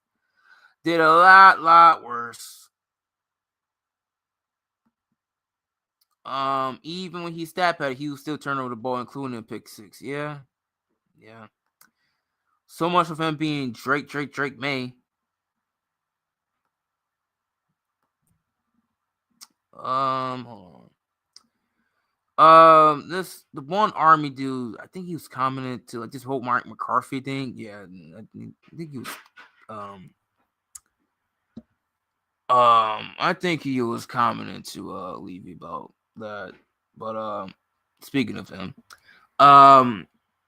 if the Broncos didn't lose boldness to injury, they ran the Patriots over. Jared Stidham handed them that game. No, actually, no. It was actually Sean Payton who handed them that fucking game when he decided to go for a 4th and 1 in the second quarter. So yeah, pretty much. Oh yeah. Kaiju. Fucking Patriots, man. Still stay obsessed with us. We what? Is that supposed to be a emoji or whatever? Is that supposed to be an emoji? Hold on a minute. Oh, let me see something. Let me see on my phone. That might be an emoji. Hold on a minute. Hold on a minute, people. Hold on. Let me see how many likes I got. 1 like. Guys are 2 likes. Okay, let me see here. Shit, where the fuck is he at?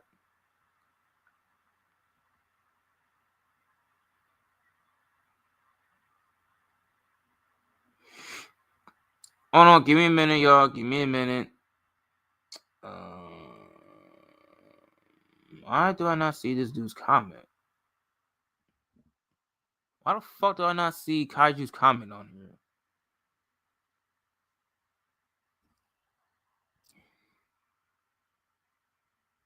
I see his one comment. I don't see his other comment.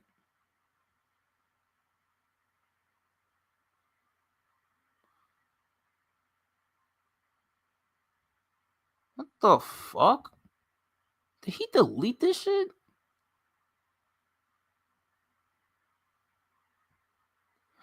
Bro, why the fuck do I not see this dude's comment? On my phone. But I could see that makes no fucking sense. Okay, but he had to delete it. Okay. Stay obsessed with us. We rings, Negro.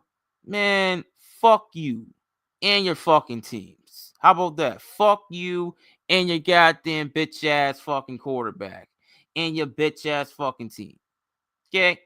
Fuck y'all. Fuck y'all. How about that? Okay? Please. Fuck Boston. Okay? Fuck them. Let's give the Rams some smoke too. I don't hate the Rams. But I will give them some smoke when we do play them next year. I will tell you that. I will give the Rams some smoke. Okay? Seahawks beat Pittsburgh, CJ Stroud, Jalen Daniels, the Colts, Rams, and San Francisco. Our schedule is hell. You see, and that's why you guys are legit and the Patriots are frauds. Okay? That's a legit team. Let's see if the Patriots can do something like that next season, which I doubted they can't. Okay? And they ain't the only ones because, the Broncos, too. They're another fucking team that's a bunch of fucking frauds, too. They had a cupcake schedule, too. And, and they blew their chance, too, of getting to the Super Bowl and winning that. And Mahomes is coming back. Yeah, okay. Good luck. See me in the Patriots. Good luck because, look, I don't give a fuck. Joe Brady or not, man, we're still going to win this division, man. Still going to win this division over y'all. Tell you that for much. And wait, y'all play in Seattle and Seattle. I just realized that. Y'all play the Seahawks next year. Oh my God, y'all about to get your asses whooped again in a couple more months. Oh my God. I hope that's the first game of the season. But they won't do it. They'll probably do like the Rams against the Seahawks or the Seahawks against the no, they don't. The Seahawks will be the home team. So like they'll probably do the Niners against the Seahawks or the Rams against the Seahawks, but I might go the Rams for the Seahawks, honestly. I feel like that's gonna be the rivalry going forward. I mean, I know Stafford, he ain't gonna be there forever, but I don't know who's gonna be the next quarterback after Stafford, but the Rams need somebody after Stafford, man, because Stafford's 37. I think he might be 38 later this year. Oh, let me check. Hold on. When is Stafford's birthday? Hold on a minute. Matthew Stafford. Let's see here. No, he just turned 38. Okay. He just turned 38. All right. Okay. So, Jesus, I don't know. Rams need to find their replacement for Stafford. So, I don't know who's it going to be. So, it is what it is. But no, I think that's going to be the next rivalry for that division. I mean, it was once the Seahawks and the Niners, but the Niners is kind of a little bit on a downturn and all. So it's going to be the Rams and the Seattle Seahawks. Cardinals, they're just no. Nope. And no, y'all, I do not want Marvin Harrison Jr. Okay, I've been seeing a lot of Bills fans want Marvin Harrison Jr. on the team, and the dude hasn't produced at all. Okay, if he can produce in Arizona, what makes you think he's gonna produce for us? I don't give a damn what we got their former wide receivers head coach. Okay, I don't care. I don't care if we got their wide receivers coach. I don't care. Okay, the dude cannot perform. Okay, he's not his Ohio State. He is not Ohio State Marvin Harrison Jr. Okay, but then again, I understand he has a tall task for him because he has to live up to his father's name. Okay, Marvin Marvelous Harrison. Okay, one of the greatest receivers to ever play this game, and that's hard. It's hard. So yeah, but no, I will not trade for him. No, absolutely not. Nope. And no Jordan Addison either. Okay, that's the wrong wide receiver you trade for in Minnesota. Okay. So yeah. Levi again got their asses beat by Seattle. Woohoo! Yep. My boy Jordan Francis. Buffalo Sabres are getting better this season. I can see that you guys make the playoffs this season. Shit, man, we probably can. Shit, so I can make the we'll make the playoffs this year. We'll make the playoffs this year so that we won't have the longest playoff drought in all North American sports. So that the only ones that could be number one is these sorry ass Jets fans. You know what I'm saying? So I can make fun of Jets fans. So because I need the Buffalo Sabres to make the playoffs this season so I can make fun of Jets fans. So having the most playoff drought in all North America sports, since the Sabres are number one. But once they're off that list, once we make the playoffs, oh no, it'll be the Jets. It'll be the Jets. Oh man. And my Tampa Bay Lightning are in first place right now. That we have the Bruises. Also, so does the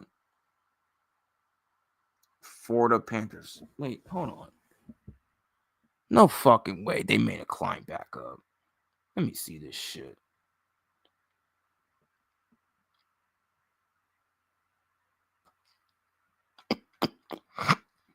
Oh shit. They're right on our fucking tail. These dudes got 32 wins, 20 losses. We got 32 wins and 19 losses. Shit, we need some more fucking wins. I need to be above fucking Boston, honestly. When's the next game? Oh, the 25th? Oh, yeah, because we lost to the Penguins. Yeah. Then we lost to the Lightning, too, in overtime. Close game. Could have won that. We lost to the Canadians. We did beat the Panthers. We always smoked the goddamn Maple Leafs. Let's be honest here. Then we did beat the Canadians. Oh. Yeah. No, I think the Sabres... The Sabres will make the playoffs. Yeah, I think so. The team is too talented. You know what's so funny, man? I saw a tweet that someone said that the Sabres will win the Stanley Cup in 2026 and the Buffalo Bills will win the Super Bowl 2027. I mean, there was a tweet that did say that the Seattle Seahawks will win the Super Bowl until 2026, and look what happened. They won a Super Bowl in 2026. So, shit, I don't know. Like, maybe that Sabres prediction and Bills prediction could come to fruition only if the Sabres make the playoffs and and they go all the way and they win a Stanley Cup. I mean, I'm gonna be watching because it's my team, and you already know about the Bills. You already know about the Bills, okay? So here's what it is. I don't know. I might do something for the Sabres if they do go all the way. I might do something. If they go all the way in the Stanley Cup and they win that shit, man, man. I mean, obviously I'm gonna go to the parade. I don't watch a lot of hockey, but a Buffalo team is still a Buffalo team, regardless of what. It's my city. I'm going to support for these dudes, okay? So it is what it is. Get some of these last comments and I'm about to head up out of here. But yeah, I might do something for the Sabres if they go all the way to the Stanley Cup. But I'm going to definitely be watching the goddamn NHL playoffs. Tell you that for much. So yeah. Facts. That's some of the dumbest Colt shit ever. Yeah, the Drake Maye shit. That's so fucking dumb. It's so fucking dumb. Like, you imagine if Bills fans did that with Josh Allen, and the Ravens fans did that with Lamar Jackson, and the Bengals fans with Joe Burrow, Chiefs fans with, Mahomes. Like, you know what's so funny? Well, Patriots fans, they didn't do that shit with Tom Brady. Like, Tom Brady. Like, what the hell is that shit? That shit is so stupid as hell. It's so dumb and corny as fuck. But what else? What else is new from that damn state of Massachusetts, bro? Honestly, literally, corny ass inbred ass dudes, man. Honestly.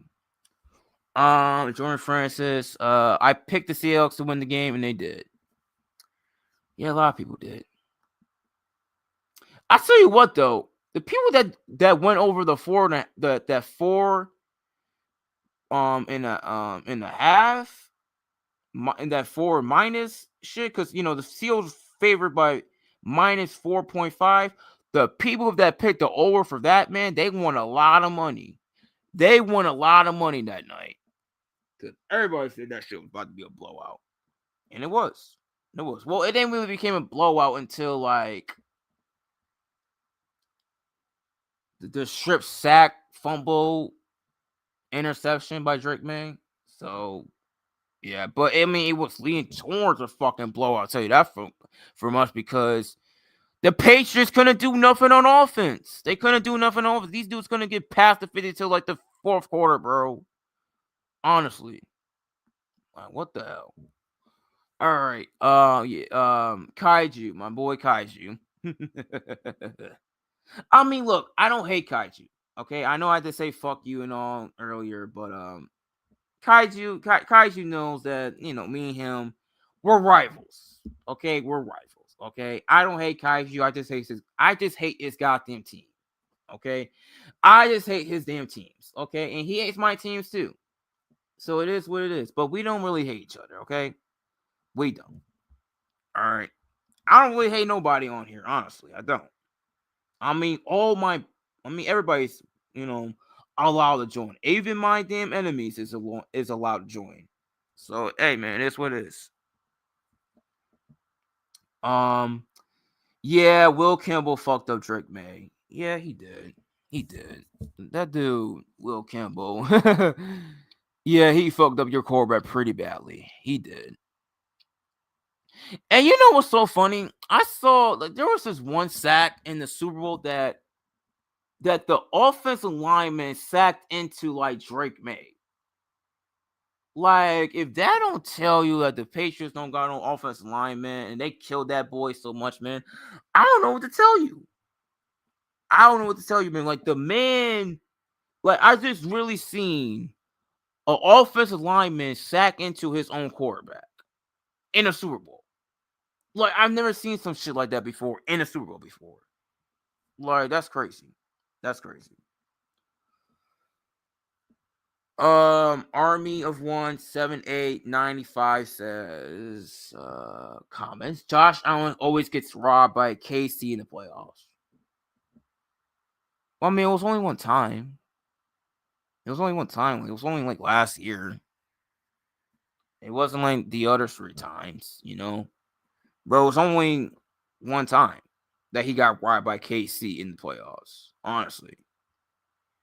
So, yeah. So I won't say always all the time, but no, he got robbed by KC one good time. That's all. That's all. All right. His other comment: Lamar's a big disappointment. Number one defense, home field advantage, and the MVP, and no Super Bowl. Yeah, Lamar did have the number one defense, man. Like back in 2023, he did, and he had home field advantage too. And the man, his defense only held Mahomes to 17 points, and the dude only had 10 points, and he couldn't do nothing with it. Like, and you know what's so funny? That defense, that number one defense, was led by like the Seattle Seahawks head coach. So even like Ravens fans, it's like, damn, like y'all could have really had that man as your next head coach, man. If y'all would have kept him and promote him as your next head coach. You know what I'm saying? But hey, it is what it is. It is what it is. All right, here's a dude that I never seen before. Novo Nevada. What the fuck? I don't know how to pronounce your name. Honestly, I don't got time for that. I'm halfway tired, bro. It's almost fucking 3, sir. It's almost 3 fucking o'clock, bro. And I'm about to be almost 4 hours, bro.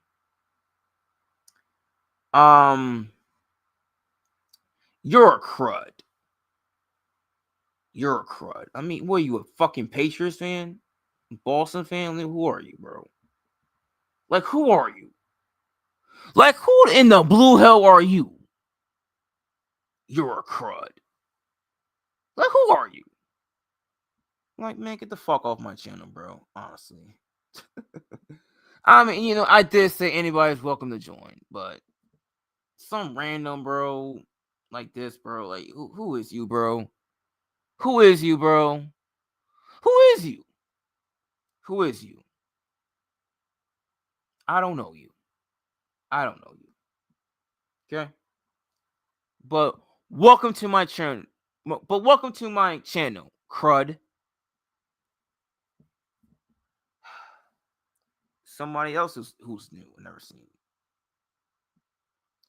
JT Sports Fan. What's up, Mafia King? What's up, my man? JT Sports Fan. Got 2 more comments here. Chargers fan here. No one likes the Chiefs impacts. Grateful for Seattle and Philly. Yeah, pretty much. Pretty much. I mean, I hated seeing Jalen Hurts and fucking Sam Darnold. Corbett, I made fun of all these years. And both of them got Super Bowls before Josh Allen did. Like, what the hell? Like, Sam Darnold got a ring before Josh Allen did, bro. It's like, what the fuck? Like, how the hell did that happen? Man, all the shit I used to say about Sam Darnold and this fucker got a ring before Allen did. I mean, well, hey, at least it wasn't with the Jets. So, hey, I mean, I could take it for granted. And he did it against the Patriots. So, you know what? You know what? You know what? Sam Darnold's in my good gracious. Sam Darnold's in my good gracious. So, like, he beat the Patriots and he gave them the most Super Bowl losses ever in all, and you know, than any franchise and all. So, like, you know what? He's in my good graces. He's in my good graces forever.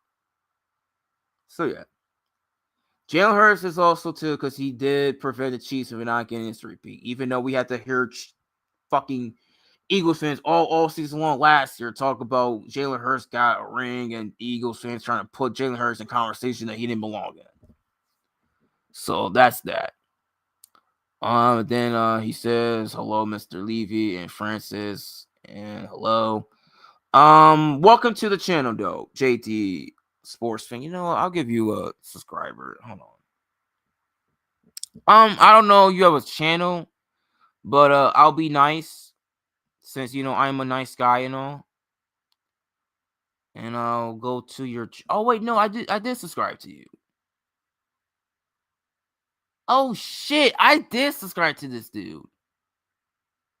Okay, so I did subscribe to you, man.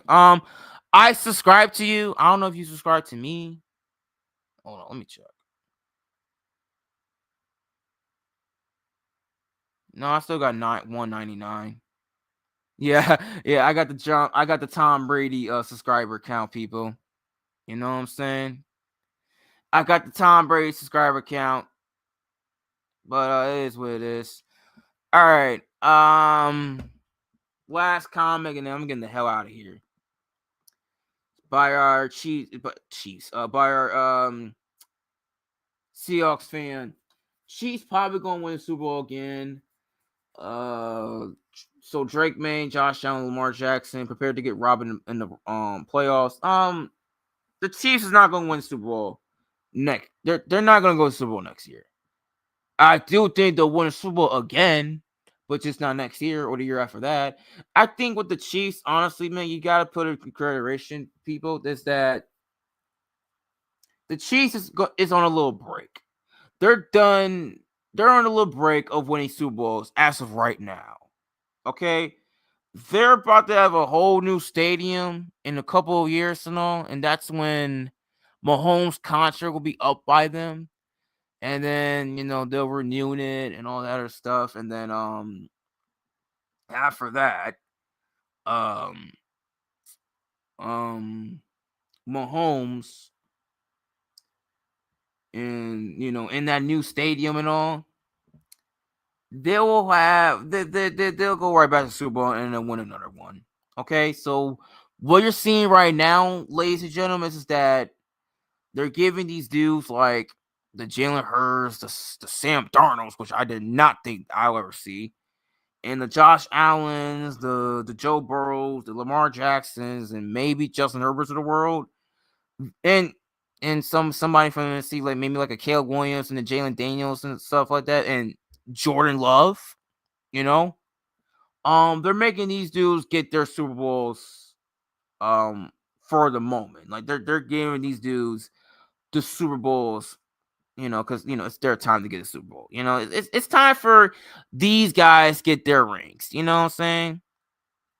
And then after that, once they get their rings and all, that's when they'll switch gears back to Mahomes and the Chiefs and resume the Chiefs dynasty and all that or bubblegum BS and stuff. I mean, it's the same thing they did with the Patriots. Okay, Patriots, they won 3 Super Bowls, and then they handed Super Bowls to like Peyton Manning, Big Ben, Aaron Rodgers, Drew Brees, Eli Manning, Russell Wilson, etc.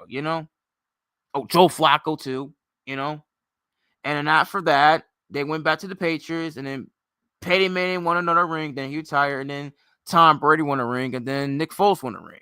And Tom Brady won his last ring with the Patriots, and then the Mahomes era started, and then Tom Brady won his final Super Bowl ring, and then Matthew Stafford won his Super Bowl ring, and then it was Mahomes. Then Jalen Hurts happened, and then now we're here.